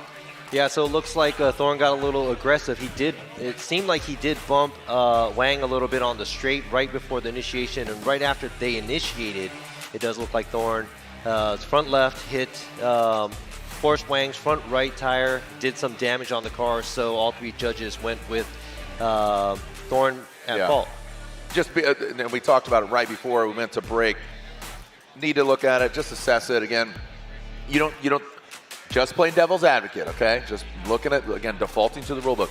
Forrest didn't go too slow on initiation or anything like that. You looked at that? Do you take that into account? We were looking at the replays afterwards too, but it didn't look like there was a huge change of pace by Forrest, and everything was within the normal. So it looked like since it is one more time as well, I'm pretty sure that the chase driver got a little bit more aggressive to, prove a point as well. And that kind of got him into a little, scenario, a predicament. Yes. All right, so that being said, Robert Thorne at fault. Forrest Wang will be allowed to get hands on his car without utilizing that competition timeout, the NGK competition timeout. Speaking of NGK, thank you so much to NGK. Do spark plugs timeout? Of course they do. And timely spark plug replacement not only prevents fouling and provides the best engine performance, it ensures less repair time and can save you money on unnecessary repairs. Visit ngksparkplugs.com to learn more about OE suggested spark plug intervals and find out the best plug for your engines. NGK, the ignition specialist. There's where the contact was made, and Thorne will get hands on his car. You saw his front left kind of weeble wobble, but he does fall down. Both the cars had to get towed off, right? I think Thorne kind of limped his way back to the pits, but Forrest, his wheels are going opposite direction. He looked like Bambi on ice out there. So we got him on the flatbed. He's back to the pits. Look at this, man. How stoked are you to be back here? Yeah, I mean, it's great to be back, and it's very lovely to be here in Long Beach. This is a nice weather. I can't ask for more. Yep. It is kind of cold up here because we're in the shade, but in the sun, I'm pretty You're sure soft. you guys are happy. Yeah, you're soft. The beard's great. It's keeping your face warm. You're looking good. But with the contact, it's really, really hard to do the timing of initiation, and some of the drivers have different timings, and that's what sometimes causes the contact. So, all right, this is a contact sport, kind of. Absolutely. We always talk about it. Is it a collision or is it contact? There's 2 different things there, and they sound similar, but they're not. All right, moving on to our next battle, we got Stuke. He's ready to throw it down against a newcomer. We got Alex Holovnia. Butcher that name, but I apologize. From Ukraine, this really cool car, VR powered. Yeah, that's got a GTR engine under the hood of that all-new Toyota Supra, the M-Spec S chassis. Old Faithful here for Stuke. Yo, getting it done. And the Ukrainian driver, Alex, slowing down a bit, getting that smoke show, gets intimate with the side of Stuke's M-Spec vehicle. A kind of off and on, a hot and cold run there from that Supra of Holovnia. But Stuke, you saw him just throw it down. Well done. Again, the Vitor tires, newcomer.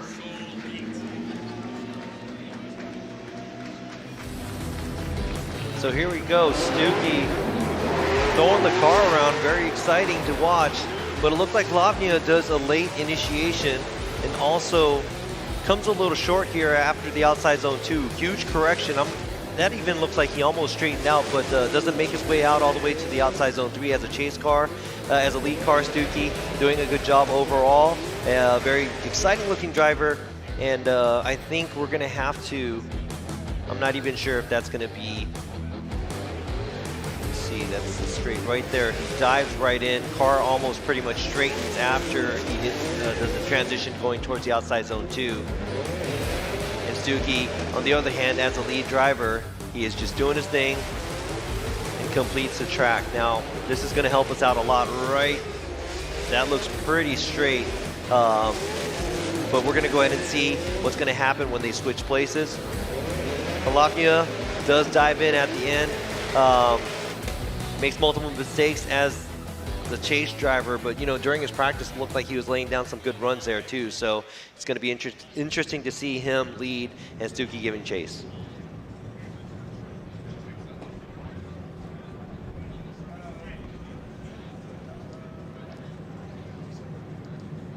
Here we are back to that start line, cleaning up the track. We got some debris here.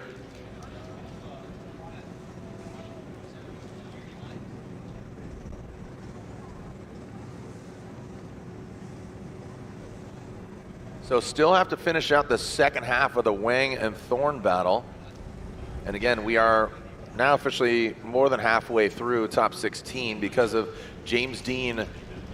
He did get a bye run. So our number 1 and our number 2 qualifier have a bye run. Taking a look, James Dean's team. Now, Robbie, let it be noted that yes, of course, Wang is allowed to get hands on the car, but unfortunately, he's only allotted 10 minutes. Yeah, he has 10 minutes, and if he has to use his competition timeout, which you only have one throughout the whole weekend. But he didn't have to use it. He didn't have to use it this time. Just to clarify. So if he runs out of time after 10 minutes, he does have 5 more minutes. Right, there you go, thank you. All right, so again, thrashing on the vehicle, getting the car back. Thorne does have to utilize his competition timeout because it was deemed that he was at fault for that contact. Now, Holovnia is going to be leading, and he's just going to have to lay down the best run as he can because he did make sizable mistakes as a chase driver. Stuke needs to know, he knows what to do probably behind. Let's go ahead and check this out. Here we go, Holovnia out front. Stuke giving chase. Now transitioning into that second outside zone. Holovnia comes up a bit short, allowing Daniel Stuke to stay close.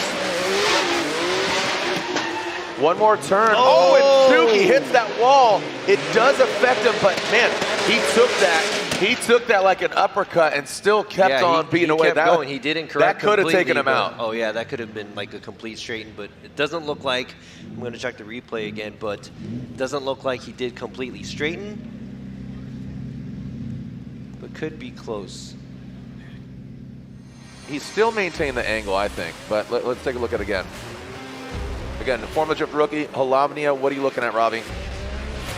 Right here, as a lead driver, Holovnia does a fairly good job. Goes a little wide there, washes out, but Stuke does the transition a little too early and looks like his left rear contact into the touch and go on the left side, driver's left. This might be a better view to see Holovnia not all the way out to the outside zone 3, but boom. Stuke, yeah, he stays in it though. There's slight counter steer. He does have to correct because he does have a contact with the wall. And it was just his independent mistake. So what's good? Yeah, it's a bummer for him, but it's a bonus that he was in the chase position. Yeah, if that was a lead and if that did mess up the chase driver, that wouldn't be good. Taking a look, and it is like across the board. It's like 35, 31%. You know, for as far as the fans saying, between Stuke and Holovnia and one more time. So it's a real split decision. Real split decision between the 3 options, either one driver, the other, or one more time. So slide him left for Stuke, right for Holovnia, and it looks like Stuke gets the win. That M-Spec Vitor vehicle again. Yeah, it looked like Holovnia. Real quick here before we jump into it, let's throw down to Lorette Nickel. Thanks, Jared. As you can see, the team working really hard on the front right side of Forrest's car. What I was told is that the thread lock to the steering rack has broken, so the team is trying to fish that part out of the steering rack and fix that. They have 6 minutes and 31 seconds left. And as Forrest is watching, he's very involved in trying to fix everything. Hopefully the team can get this together. Thank you so much, Lorette. And Robbie, you talked about it. 10-minute allotment. If he doesn't fix the car in that time, he does have the opportunity to call an extra 5 minutes. What do you think's going on down there? I mean, they were talking about threads and stuff like that. So if it's something on the end, like the tie rod going into the rack and the thread is pulled out or something, that's going to be a big problem because that might be like, if the rack is damaged, that's a bigger part that you have to replace, and that's going to take a little bit more time. But I'm pretty sure his team's going to be able to get that situated. Hopefully. All right, well, we got the defending champ. Not 1 time, not 2 time, 3 time defending champion, Fredrik Aasbo, the Norwegian Hammer, going against Mike Power, that Type S vehicle, coming to us from the East Coast. So again, we have quite the situation here. But again, Stuke does advance on. Guess what, Stuke? You're going against James Dean next. So may fortune be in your favor. That's a tough one, man. But you know what? Don't count him out. The way Stuke's driving, he's aggressive. He's hungry. Here we go. Fredrik Aasbo, the Rockstar Energy Drink, Toyota GR Supra, your defending champion, going against Mike Power. Fredrik Aasbo out to the outside zone. Mike Power coming up way short there on that first outside zone. Frederick Aasbo not all the way to the outside zone 3, but Power unfortunately not helping himself by not chasing Aasbo as aggressively as he potentially should. Yeah, we would like to see the chase driver a little bit closer in proximity, but like you said, outside zone 1, Aasbo does a great job, but he does miss outside zone 2 and comes a little short on the line getting to the wall. And as you can see, he doesn't get as close to the wall, but fairly good job at outside zone 3.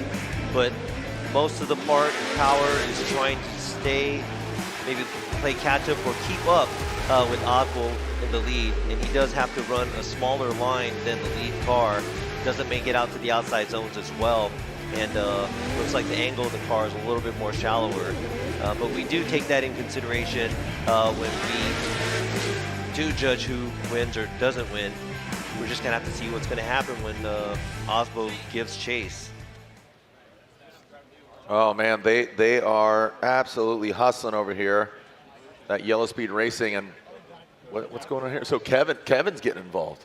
Yeah, this could be really detrimental to Forrest. Yeah, because Kevin has to make sure that the cars are safe to be back on track, and you can't do just like a bandage fix. And if it's really, obviously there's going to be 2 cars out there. If it's too dangerous for the car out there, sometimes the tech can say you can't drive on the track. It's not going to pass the tech. Yeah, if it's unsafe, it's deemed unsafe. Yeah, I've seen cars previously when they went wrecked.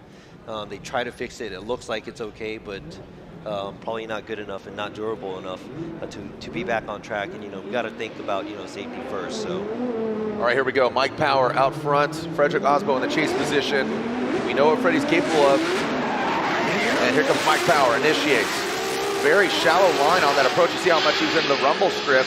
Frederick Aasbo has to kind of dial it back. Mike Power looks like doesn't get to the outside zone 3. Freddie. See him kind of posturing right there, seeing where Mike's going to go. And that's really good car awareness by Frederick. Hey, that's the defending champion of Formula Drift, textbook chase run there. He does look like in some parts he has more angle than the lead run. We'll go ahead and check out the replay. But I personally, and I didn't think that he was going to be that aggressive as a chase, but like look at here, after outside zone 1, he creeps up to Power right here, and he's on the verge of having enough angle as a chase car. He was a little bit smaller on the line on outside zone 1, but not as bad as how Power was when he was behind, and a good amount of proximity throughout the track. Right here, Power does a good job on outside zone 1, looks really exciting. A little short on the line outside zone 2, and shallows up a little bit, not as stable, but overall it's a pretty clean run. But I think Aasbo chases him very well, and we're gonna have to see who wins. I already put in what I thought. Look at this. So. You already put in your verdict? Okay, yes. Well, again, taking a look over Forrest's pits, or the hot pit area, I should say, because we kind of have the standard pit where the fans get to mingle with the drivers, and this is the hot pit area. And the competition timeout, you want to save it till the last minute. Absolutely. Here we go. Sorry, real quick, cut you off. Frederick Aasbo, the Norwegian Hammer, gets the win. It's unanimous. Freddie advances on. Mike Power, unfortunately, is knocked out. So Frederick Aasbo gets the win. The Rockstar Energy Drink. Power Toyota looked good GR all weekend, Supra. so looking forward to seeing him this week, this season. Yeah. All right, we're seeing a wheel. They're kind of buttoning up, which is a good thing for Forrest and his team. Yeah, like I was saying, he has his 10-minute, but if he uses his competition timeout, we still have everything going on for the rest of the day. So you want to save that towards the end because you never know what's going to happen throughout the day. It's like a traditional football, or basketball. You kind of want to save your timeouts. Yep. You want to save it till the last minute. There's 30 seconds in the game, but that could be 5 minutes given all the timeouts taken, right? Yeah, all the timeouts happen like the last minute.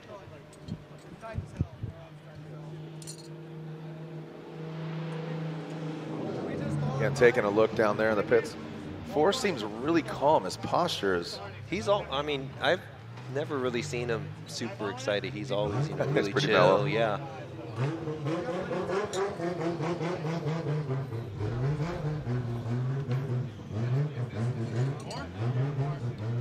So again, 10-minute allotment due to contact, comp timeout.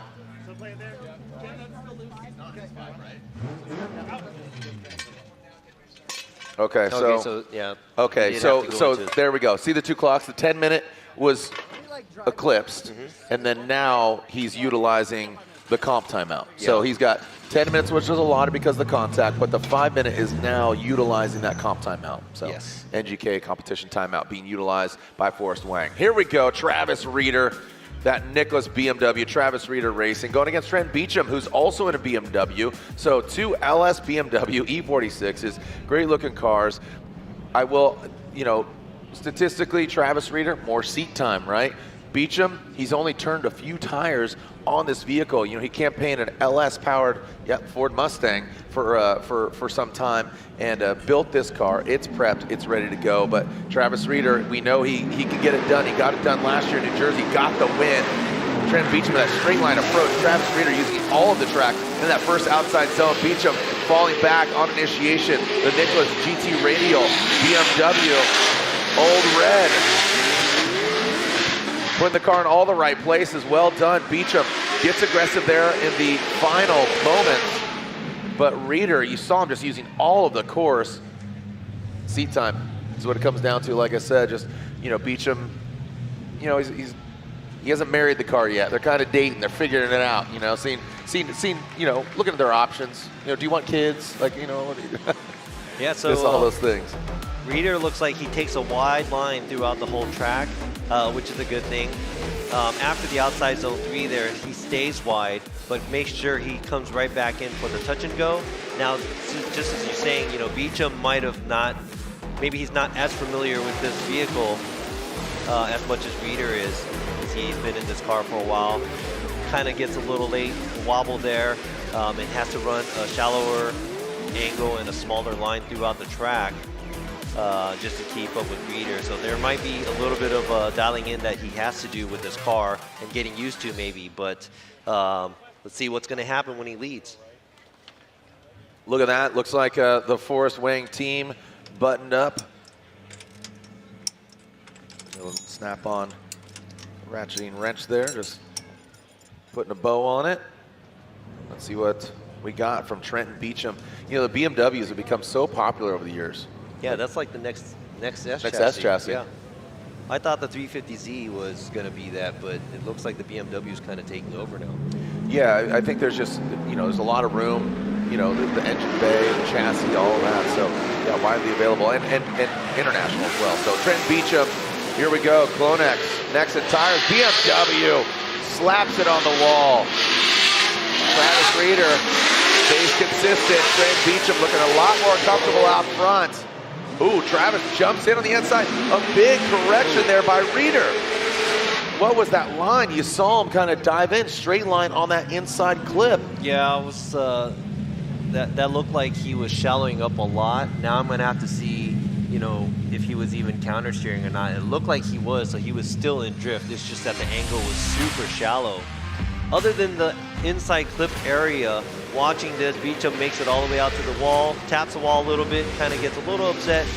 Reeder keeping the pressure on him and good proximity. But right here, let's go ahead and check this out. Did he have to cut in?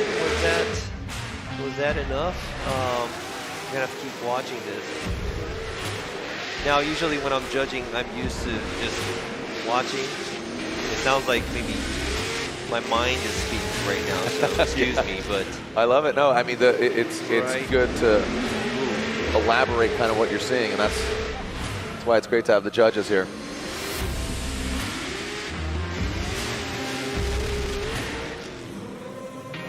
Judges conversing here, talking, looking at the different angles, the different replays.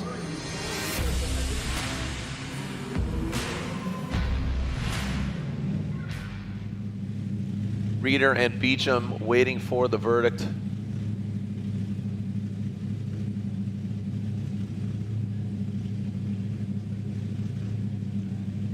The judges analyzing all the different angles, slowing it down, looking at what transpired.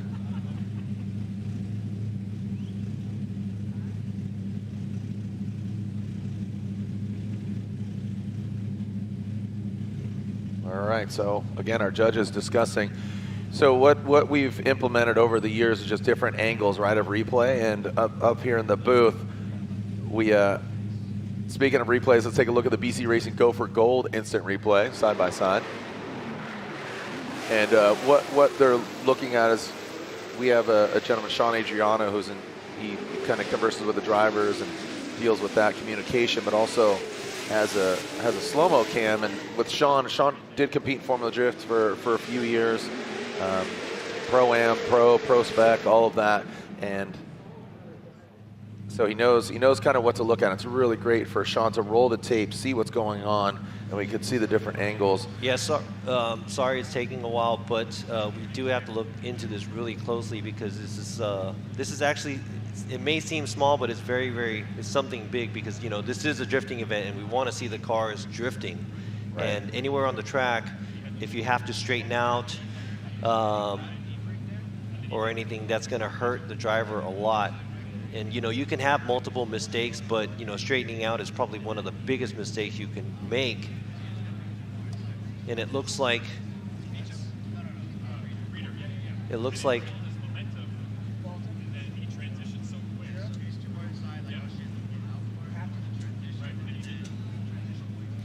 taking a look, yeah, and we're looking at leading up. We're looking at leading up to the inside clip as well, the transition, and it looked like maybe Beechum was on a smaller line. It looked like Beechum was on a smaller line where Reeder had to adjust to it. Let me go ahead and double check that. You can see our area up here. Thank you for joining us out here. We're celebrating 20 years of Formula Drift. Our judges right here, you got Chris Yule, Ryan Lontaine, Robbie's up here next to me, but you can see our setup. We have multiple screens, multiple angles, and obviously multiple fans. Thanks for joining us out here. Let me hear you make some noise. Stomp your feet, make some noise. Formula Drift Long Beach. You loving this up or what? Come on. Fans online are saying 41%. That Reeder gets the win, 26%. Beechum gets the win, and 33% that they wanted to go one more time.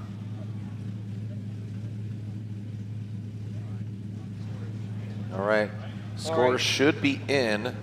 All right, this is a tough one because, you know, when both the drivers make multiple mistakes, that's the toughest for us to judge. Slide him left for Reeder, right for Beechum. One more time, Beechum, and Trenton Beechum gets the win. Beechum gets the win. And yeah, you went which way, Robbie? I did the one more time because Beechum also doesn't look so, it wasn't so pretty out there. Made multiple mistakes as a lead and the chase as well. Reeder looked like he was a little bit more settled throughout the track, just that one area, but that was a big mistake, and I agree with the other judges because that was probably big enough to take him out. All right, well, there you go. Trenton Beechum gets the win, taking out Travis Reeder. Oh, look at this. It's a family affair. All RTR. Whoa. So it's a lose-lose situation. What's that? Oh, we'll go back to that. First up, Wang and Thorne. This is run 2. So this is run 2. Now remember, we saw Thorne make contact. Wang thrashing at his car. He did use his comp timeout. Did Thorne use his competition timeout?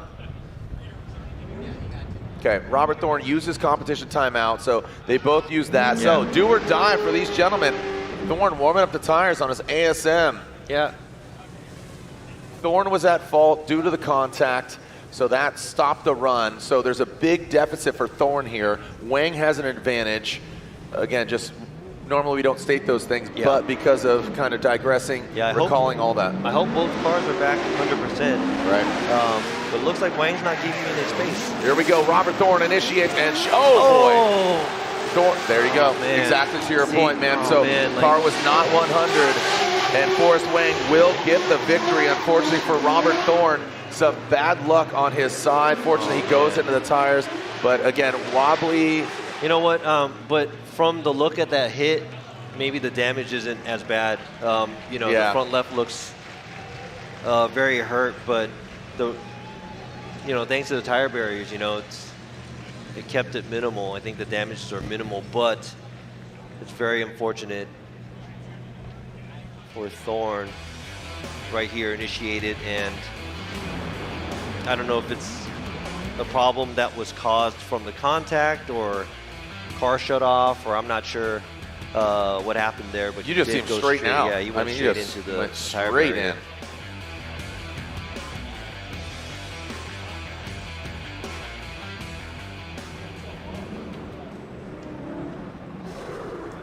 All right, some housekeeping here, and guess what? You know the outcome here. Forrest Wang gets the win. The Yellow Speed Racing S chassis advances on past the Formula Drift rookie and Pro Spec champ Robert Thorne. So Forrest Wang gets the victory and moves on into the 16. Forrest Wang will be going against Alec Robbins in the top 16. I believe it's Marlex or Maclex Cancinos. Your ID is at will call. Left side of the bracket is full. You can see Ryan Turk versus Castro, Hurst versus Hull, Rome versus Gushi, and you got Forrest Wang versus Alec Robbins. Slowly filling them up on the right-hand side. You can see James Dean will go against Stuke. Frederick Aasbo will go against Beechum. And now we advance on to Denofa versus LZ. What a battle there. Denofa seeming like he's hacked the staying. He's got it dialed. He qualified third yesterday. Adam LZ was forced to go into the second qualifying run. He did get in, obviously. He looped it on his first run. He's having some struggles going from outside zone 2 to outside zone 3. So we'll see how Adam LZ shapes up, but Chelsea will lead, obviously given his qualifying position. The Pennzoil BC Racing Mustang RTR Spec 5 FD, both of them on track. The all-new 2024 Ford Mustang. Definitely a good photo opportunity here. Chelsea Nova, Adam LZ. Chelsea. Yeah, I think he touched the cone. Did he hit a cone? Yeah, it looked like the cone just moved a little. What do you think of the Ford Mustangs, Robbie? They look good. We don't see much of those in Japan, especially in drifting. We never see many American cars. There's a couple of BMWs. You know, obviously a lot of JZXs and S chassis, but very rare to see any American cars. So I'm hoping to see one day, you know, in competition in Japan. Absolutely, be great. I remember when Vaughn launched the many moons ago, yeah, the Mustang, he and he drifted with yeah, that was pretty awesome. Yeah, that was really cool. It was like, you know, and he drove it. He actually drove it around and brought it to the locations. But I remember he popped off the belt fell off where there's a famous jump in Ebisu in Minami course. Right when he landed, I think the belt popped off, so the power steering went up. But he like manhandled it and saved him. Here we go. So Chelsea Denofa, Adam LZ. Chelsea initiates Pennzoil. BC Racing, Mustang RTR Spec 5 FD. Big angle there from Chelsea. Gets all the way out there. Adam LZ. There he takes that shallower line. Chelsea doesn't get all the way out. Adam taking the shallower line. So Mustang versus Mustang. Around that final inner clip. A great run by both the drivers. Chelsea just a little bit deeper than Adam LZ in that lead run. Yeah, it looked like the only difference that I saw from both of the cars was probably location on track. It looks like Adam LZ was a little bit shallower on the line, smaller on the line. Chelsea uses the track fully, goes wall to wall, right there on the inside area of outside zone 2 to 3. It looks like Adam goes very close to the rumble strip area.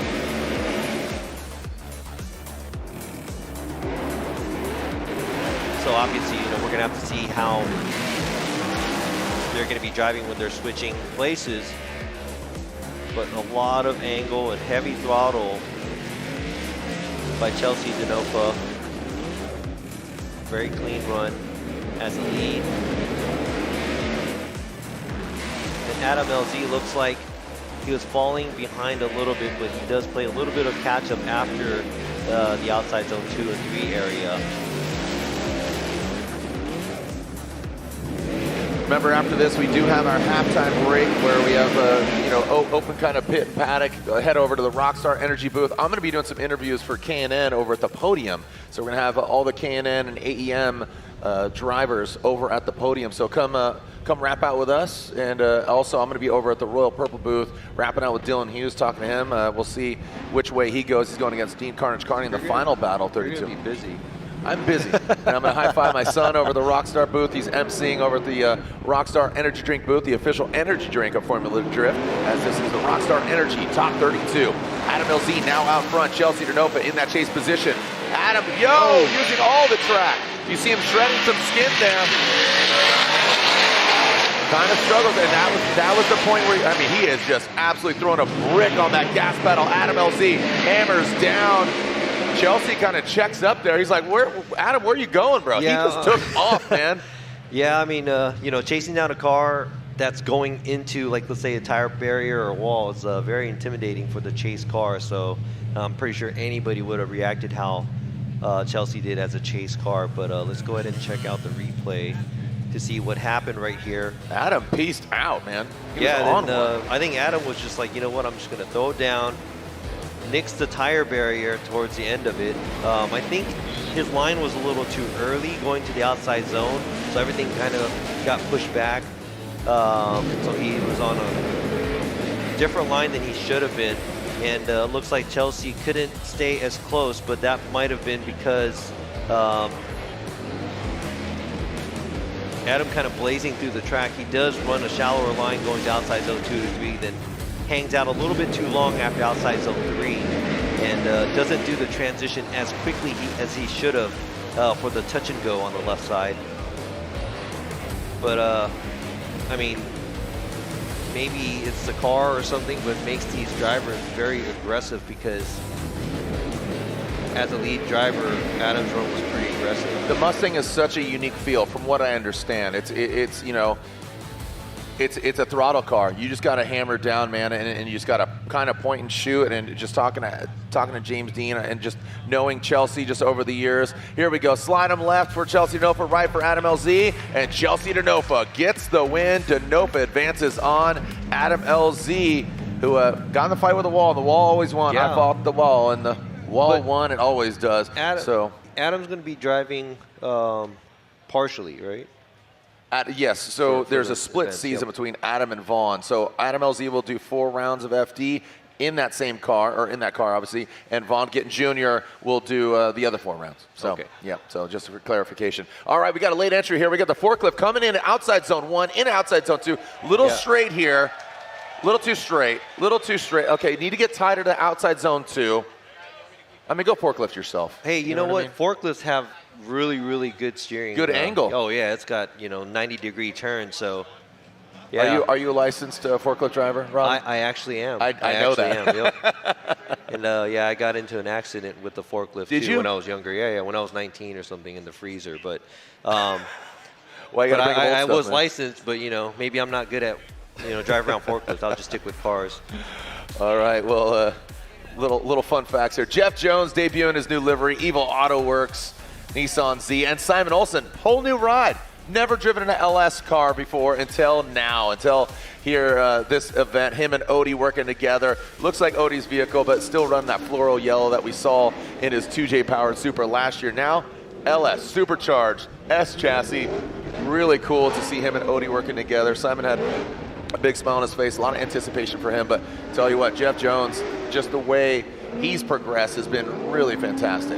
Yeah, Olsen looked really comfortable in this car, so I would have to say, Odie, must build cars that are very comfortable for people to drive, because I know he, worked with different teams previously. Yeah. And Jeff Jones, I think he was telling me that this is actually a new chassis last year or this year or something. Yeah, last year. This is the same chassis from last year. So he swapped everything over from the super old one that he had, right? Yep. Okay. Yeah. He had a 370Z. He's going to prep that car. I went out to his livery reveal, Eva Auto Works, and there's Chelsea Denofa and his team looking at his car. I'm sure Lorette's down there. We're going to get some news from them, see what's cooking. But and I know that Odie is working also with Ben Hobson and ProSpec. Mm-hmm. So the field suspension team very busy, and unfortunately Odie got knocked out early. But now he's cheering on Simon Olsen. Here we go. Jeff Jones, Evo Auto Works, Prism, Nissan 370Z. into that first outside zone. Jeff Jones gets all the way out there. Simon Olsen does not. He straightens. He's taking that mid-line. He's going to need to step it up as Jeff Jones. Massive angle there from Jones. Transitions now again to LS supercharged vehicles. And Jones powers through that final inner clip.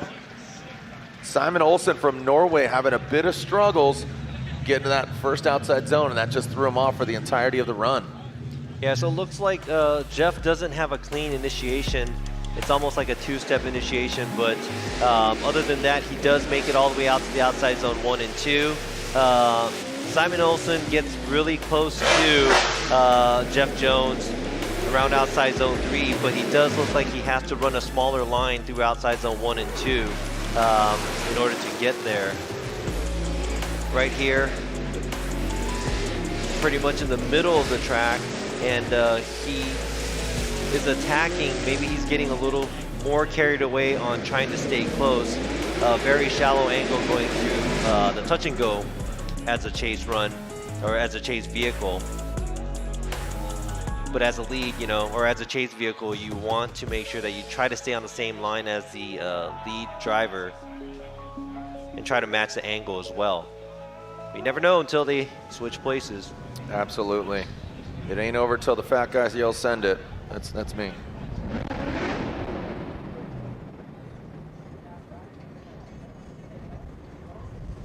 All right. Alternating the order here. We have 2 more battles after this. If we get a verdict here, Simon Olsen will lead. Jeff Jones giving chase. After this, Forsberg versus Field. Woo! That's going to be a barn burner. And then Dylan Hughes versus Dean Kearney. Here we go. Right now, it's Simon Olsen, field suspension, TT radial, S chassis. Oh, now he gets out there. Now he's feeling comfortable. Jeff Jones takes a bit of a shallower line. He does initiate. Simon getting the clean air and the clean line. Jeff Jones sticks it to the door. Simon takes out that inside clip. Was that enough for Simon Olsen? Jeff Jones.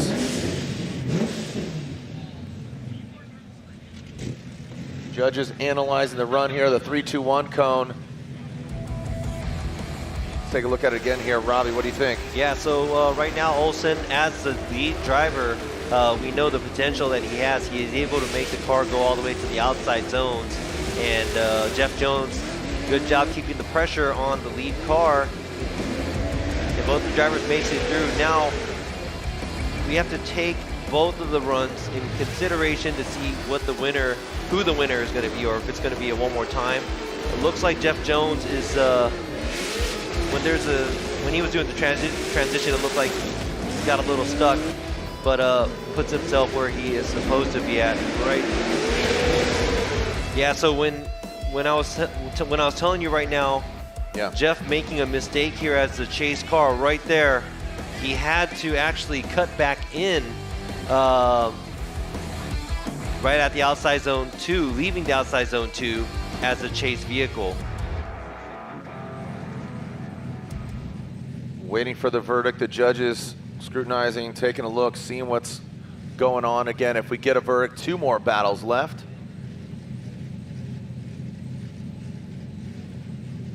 How we doing out there, Long Beach? Look at this. Stomp your feet, make some noise.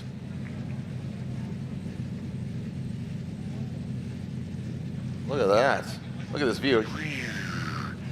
Seeing the car show over there. There's that turn 9 of the IndyCar track. You can see the rubber being laid down, going under the bridge. Our VIP suites there on the right-hand side, coming down into that outer zone 2. That's not the line exactly you want to take, but now there's that touch and go off to your left, and then finally that inside clip. So there's your drone FPV view.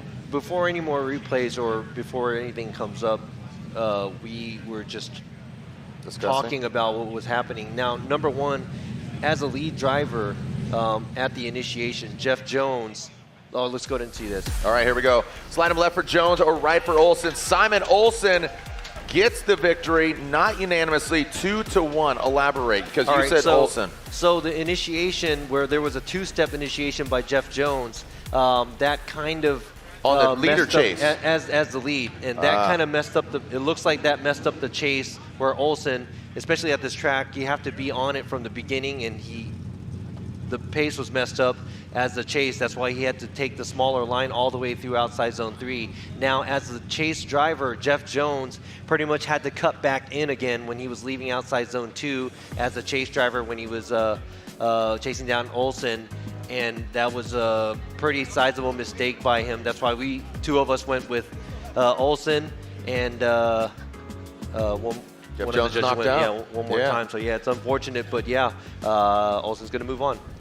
Yeah, so again, those are the details that, at first glance, it might be just unanimous one way, but if you're impeding on the performance of that chase driver, it's kind of null and void. Yeah, and hopefully I'm doing okay explaining it to you Stop guys. it, you're doing great. So. And again, I always say, you boo because you care. Look at this barn burner. Holy cow, 3-time champion, Chris Forsberg, and that NOS energy drink. All new Nissan Z versus the new livery of the Borla exhaust. Heat wave, feeling it. Into that first outside zone, transition into the second outside zone. Forsberg in that VR-powered Nissan Z. Matt Field, the Lean Customs logo on the roof. Into that final clip. Woo! Wow, this is a absolute gladiator battle right here. Let's take a look at it again. Again, Chris Forsberg on the GT radial. Yeah, Matt Field, both these guys on GT now. This is one of those runs where it's going to be hard to tell until you see the next run, because it looks like overall Matt is on a shallower line, but at the same time it doesn't look like Forsberg made it all the way out to the outside zone 2 and maybe left a little bit of space at outside zone 3 as well. Let's go ahead and check it out from this view. Nice flick to initiation, both cars in good position, but from right here, Matt doesn't make it all the way out to outside zone 1 as a chase driver and dives in a little bit, and Forsberg maybe a little bit of a space at outside zone 2 and a little outside zone 3, but overall both clean runs. Right there towards the end there was I'm not sure if that was a contact or not, but probably nothing like major it. there. Escaped it. So here, Matt pressuring. He gained the proximity. Yeah, he did. Because Forsberg came up shallow, so that allowed Matt to get close. Both of them did a good job in that last outside zone. And where's the finish line there? Because technically we want them to drift through the finish line. There was one, to avoid contact, and 2, to complete the drift. Yeah, there is I think there's a marker on the fence. Looked like a striped marker, I think, where it indicates the finish line. But even if you're shallow on angle, you got to make sure that you have to drift through the finish line. If you do straighten before that, usually that'll be an incomplete as well. So here we go, Matt Field out front. I'm expecting a big, nasty initiation. He didn't just call himself the beast for the bay for nothing. Here we go. Or him get called that as Matt Field under the bridge. Outside zone 2, fills all of outside zone 3. Great angle there from Matt Field. Forsberg chasing him down, tracking him down. Both are wrapping around that final inside clip and powering through the finish. So Matt, really good. I loved his execution on outside zone 3. I want to take a look at outside zone 2, a switch between camera shot and to the naked eye. Just looked really exciting, them coming down the chute. Yeah, so as a lead driver, it looked like Matt was a little bit wider at the outside zone 3, but as a chase driver looking at Forsberg, he looks like he's mimicking the line of Matt a little bit better than when Matt was chasing Forsberg. And also right here, finishing off the track, Forsberg didn't get too close. Right here, Forsberg looked like he did a transition a little too early, but he timed himself right, put himself where he should be as a chase driver.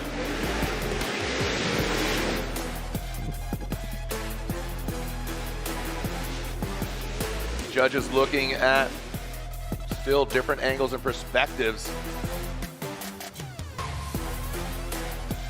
Matt Field, a championship contender last year, just evaded him at the final round. And here's our BC Racing Go for Gold side by side. Remember, we have our halftime break. High five, handshakes, the drivers, the pits, everything going on. Go by the Rockstar booth.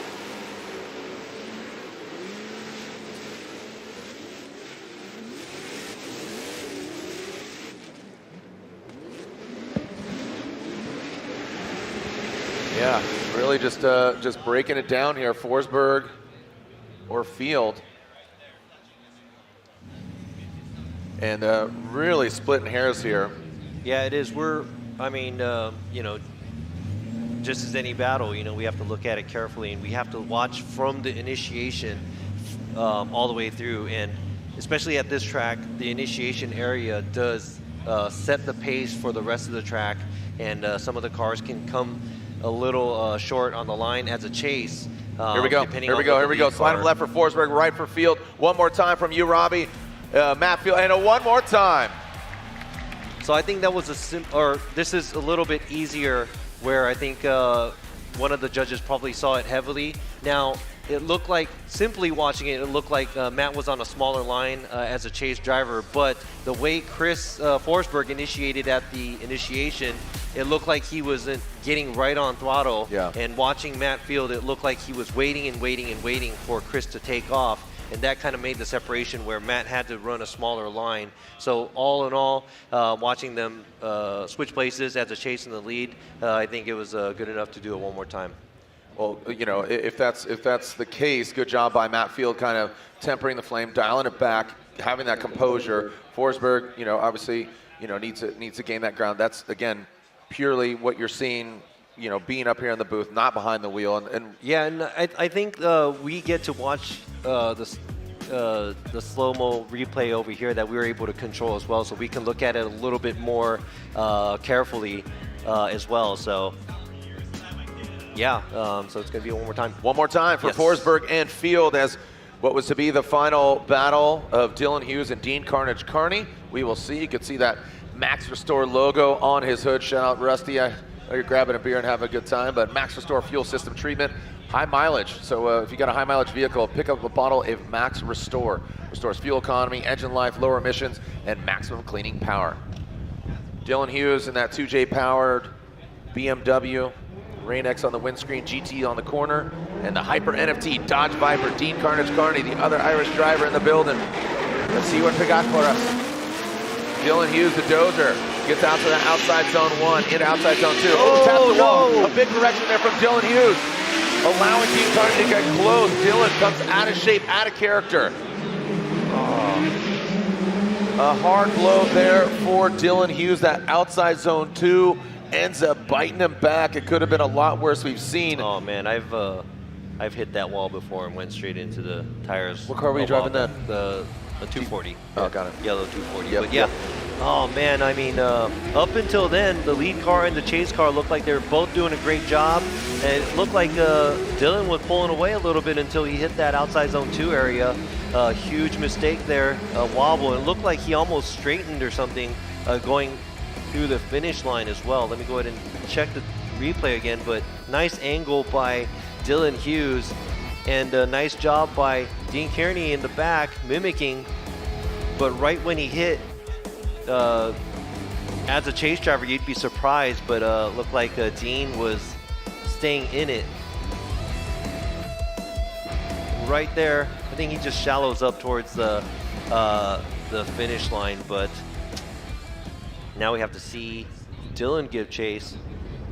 You know, Dean has had he's been working really hard on season, off season. He's really been hustling. Him and his lady, they've been absolutely grinding. So we'd love to see Dean, you know, do well here, and obviously Dylan Hughes, the dozer, going to be talking with him at the halftime break over the Royal Purple booth. Grab a koozie. They got socks over there. They got a bunch of stuff. I'm going to be wrapping out with him after I'm on the podium with K&N drivers, and K&N drivers confirmed. I heard that going to be seeing a few drivers, Forsberg, Field, Jeff Jones, Travis Reeder, Larry Chen. Hopefully get either LZ or Chelsea over there.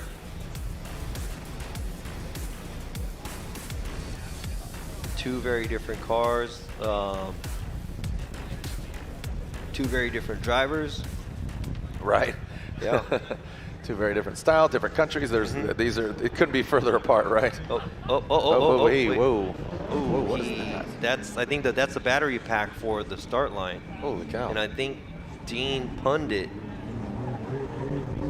into Dylan's lane. That's the first. Yeah, that's a new After one. 20 years. Yeah, right. The starting line, the battery pack. Holy cow. Uh-oh.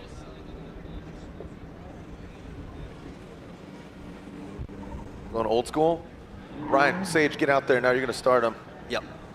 Yep, there you go. How did FD? Because I joined the second year. I did one round in the second year. We used to have like a was it starter, hand like a signal starter at the girl, start? like she'd go. Hey, meet Larry Chen over at the Type S booth. You know him, you love him. He's got the camera car, he's got the cameras, he's got it all. He's a Canon ambassador, Type S ambassador. So meet Larry Chen over at the Type S booth between 2 and 2:30.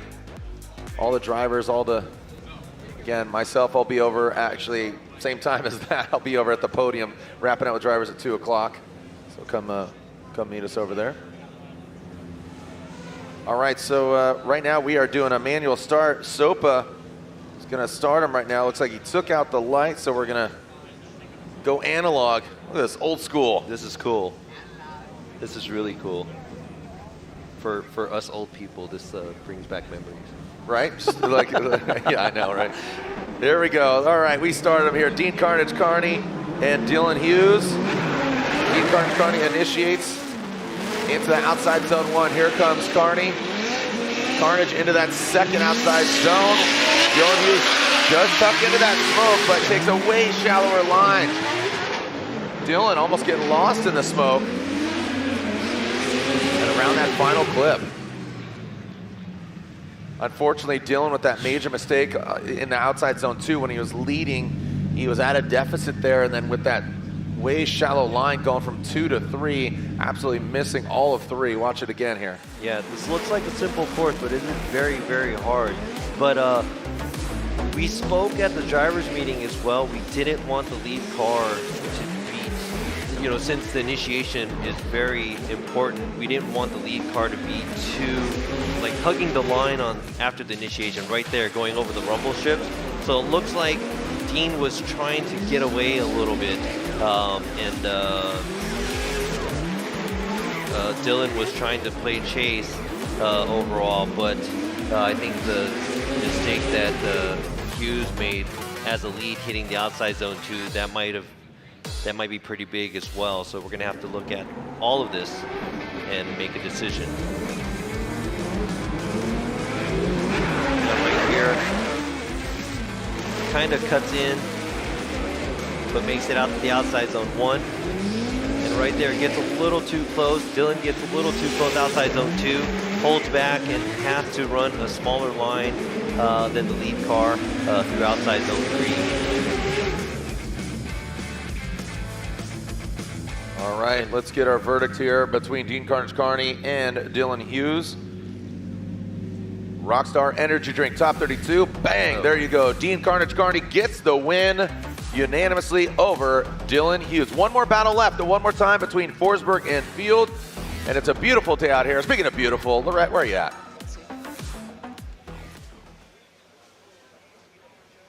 We will. Yeah. Well, down here in the hot pits, Chelsea Denofa just finished his run with Adam LZ, his teammate, and you said, I never get phased. I was actually phased. That was a wild one running your teammate. I watched the replay back, and it didn't seem very crazy, but from my standpoint, he came in, tons of angle, went against the wall, and blew entire back of the car off right into my face. Like, it broke my door and a bunch of other things. And I've never been phased before driving in my life. And for a second, I'm pretty sure I had my eyes closed, bracing for impact with all the stuff flying at my face. But outside of that, it was a really good run. He had a really good chase on me, but I think it was just kind of unchaseable for his lead. Right. So it kind of seems like a lot of the OGs here are maybe having a little bit trouble getting into outside zone 2. Are you finding that at all? Yeah, I think it kind of happened when FD was like, we don't want to see any real handbraking or pedaling at outer zone 2, and I think that's just caused everybody to have to balance their car out a little bit more and maybe have a setup that's a little bit different than, let's say, normally at Long Beach for the last 2 years. So I know myself, I'm going through there flat and everything I can, but every time I almost cross my fingers for a second during the transition because it's way easier to do it if you can breathe or have a little checkup there. Chelsea, thank you very much. Guys? Thank you so much, Lorette. Some great insight there from Chelsea Denofa. Yeah, just like Chelsea said, things, change and emerge throughout the years, and the way the judges are now here, we watch how committed you are, and everybody's always been committed, but I think after 20 years being in Long Beach, I think you have to be the most committed now, the way we watch these drivers. Scrutinizing the run, you know, I mean, we saw a near perfect run from Ryan Turk. He's got the momentum. We haven't seen him in 32. Him and James Dean qualified 1 and 2. We have 30 drivers because some drivers failed to get their scores on the board. So bye runs for Ryan Turk and that of James Dean. So we'll see them in top 16 after our halftime break. Here we go. Chris Forsberg, Matt Field. What a huge battle here. Qualifying 6th. Chris the Force Forsberg going against the beast from the Bay, Matt Field. In that first outside zone, Forsberg taps the wall. He does a little correction there, but doesn't get too effective. Matt Field applying the pressure, and this is what he was talking about. Phil was just talking about this. Getting down and dirty. No handbrake, going across that finish line. There you go.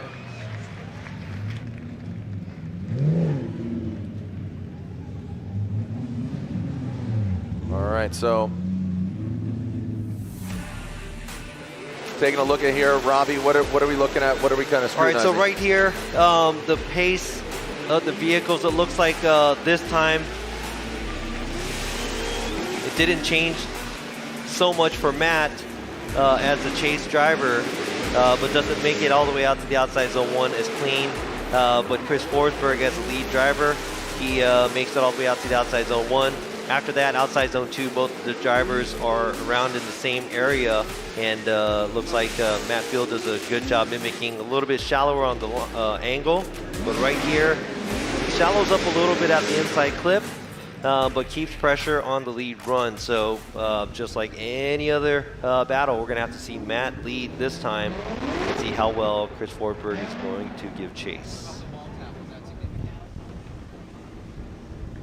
Taking a so look. the outside zone 1, Chris's wall tap there, it does disrupt his movement of the car a little bit too. So we're gonna have to keep that in mind as well. Take that in consideration. Take that in consideration. And we're gonna have to see this battle and make our decisions. All right, Matt Field will now lead Chris Forsberg. This is potentially our final battle. I only say that because it could go one more time. We multiple one more times. We've seen it. It has happened before. So again, this one more time battle between Forsberg and Field. Field will now lead the Borla. You can see the Lean Custom sticker on the hood, or excuse me, on the roof. Got heat wave on the hood, heat wave on the face, because you got that heat wave visuals. But Lean Customs just dropped a really cool pin. It's the overhead view. If you haven't been over to the Lean Customs booth, make some cool enamel pins and celebrating Formula Drift 20 years. They got some cool things.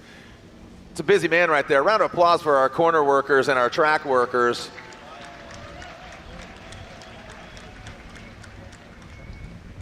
Busy man right there, all the shrapnel coming off the cars between wings and, you know, plexi and headlights and taillights and all those things.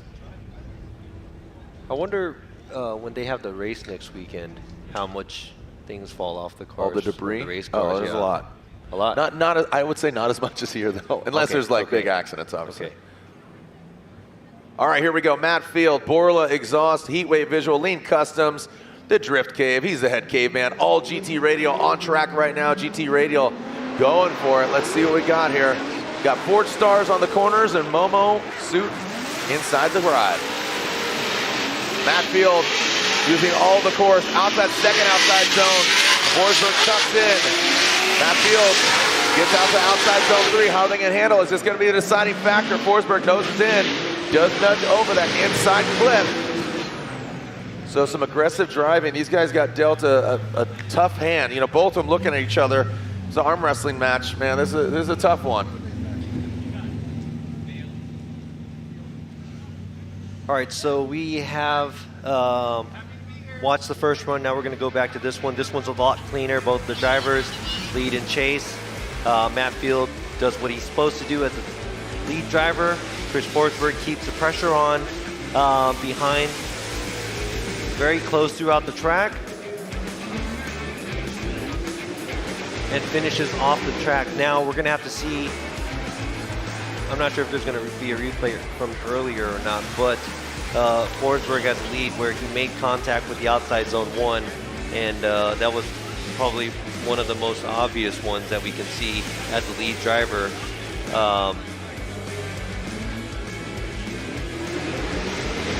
There we go, finishing off the track. But yeah, was that good enough or not? We're going to see, but I think all the judges made their decisions. Here we go, slide him left for Forsberg or right for Matfield. Unanimously gets the win. Matfield gets the win, a tough battle, and our top 16 is set as we exit out of the Rockstar Energy Drink. Top 32. Speaking of Rockstar Energy Drink, head over there. I know we're gonna see Aasbo and Turk over there. My son's over there talking some smack. So go harass him and high five and grab a can of Rockstar limited edition goods. Head over to the Formula Drift booth, pick up some Type S goods. Formula Drift merch celebrating 20 years.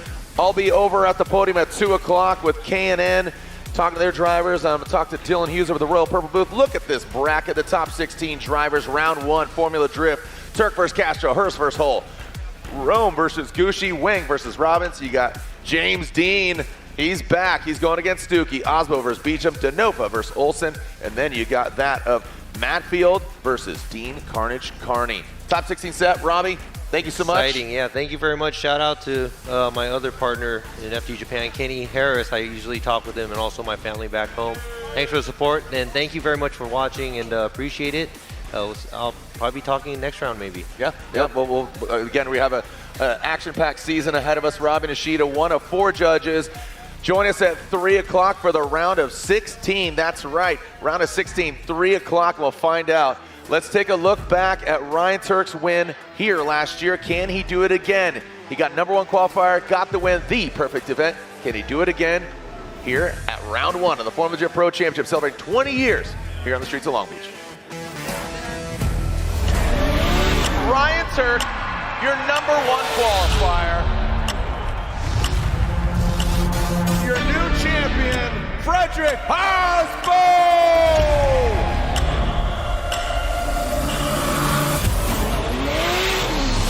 The feeling of drifting a car sideways, it is the ultimate form of car control. Going back to back as a Formula Drift champion will put me in a very elite club. I'm out there hustling every lap we get. I think we can do it.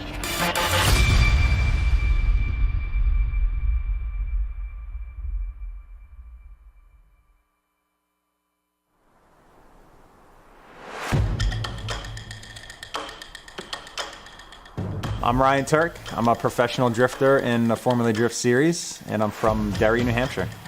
Are you ready to send it? I've been competing in Formula Drift for a long time, full time since 2006.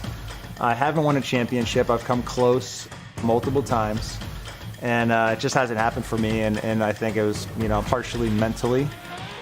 Lost a championship in 2010 by like 5 points. So you can pinpoint every little tiny detailed mistake that you had made throughout the course of that season. I do think I'm in the best position that I've been in a very long time to win a championship. You have a lot of work to do if you're going to make it happen.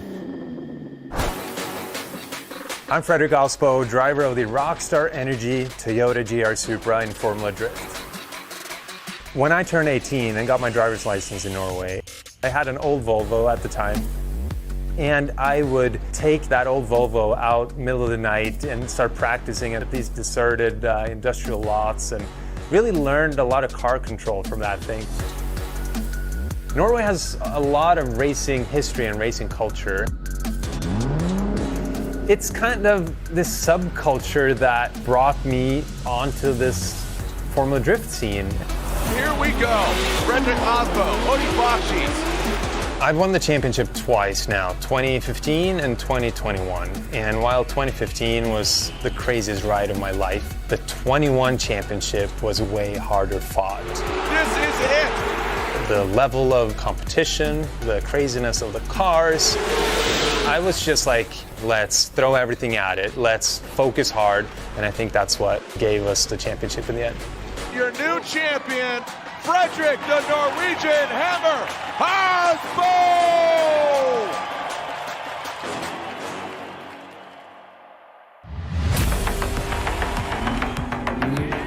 What drew me to drifting is really just the recklessness of the sport, I guess, and being able to control something that is basically out of control.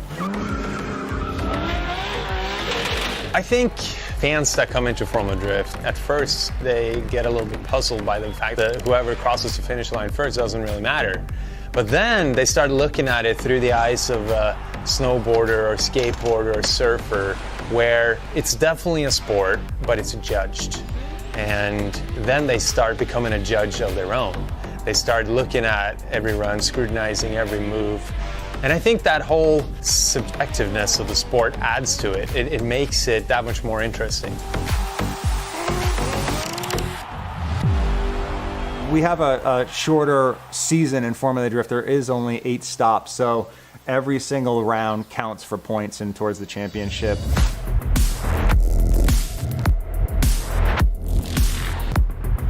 Long Beach, are you ready to send it? Long Beach has so much hype around it for Formula Drift. Ryan Turk, your #1 qualifier. Ryan Turk, gets close to that margin of error on that small back bumper. They shut the city down. They make this racetrack every single year, and thousands upon thousands of people come out to watch it. So performing well there is such a big thing. Sometimes I do better when I don't feel that much pressure. So last year's championship affords us the ability to experiment a little bit more now. We can afford to mess up a little bit here and there. We can flirt with the judges a little bit more. Aasbo gets all the way, 1, 2, back at it. We can go out of our box a little bit and be aggressive. Look at that, Aasbo. Woo! You asked for it. And I love being in that position. Whoa, whoa, whoa. Great driving there by Frederick Aasbo. The edge of aggression to precision is extremely high. You're always walking that edge of making it or total disaster. Today I just ended up being too greedy, and I don't want to be that guy. Everybody's really pushing their cars to the limit of comfort and drivability. Forsberg and Turk going against each other. Whoa, baby! Whoa, doctor, look at that! Really want to come out swinging, start off on the right foot. Ryan Turk gets the win and advances on. Ryan Turk tucked into that pocket. I had one focus, and that was to go in, get as comfortable as possible. It was just one of those weekends where everything was just working. Your winner at round 1. Congratulations to Ryan Turk. We'll see you in Atlanta. Send it!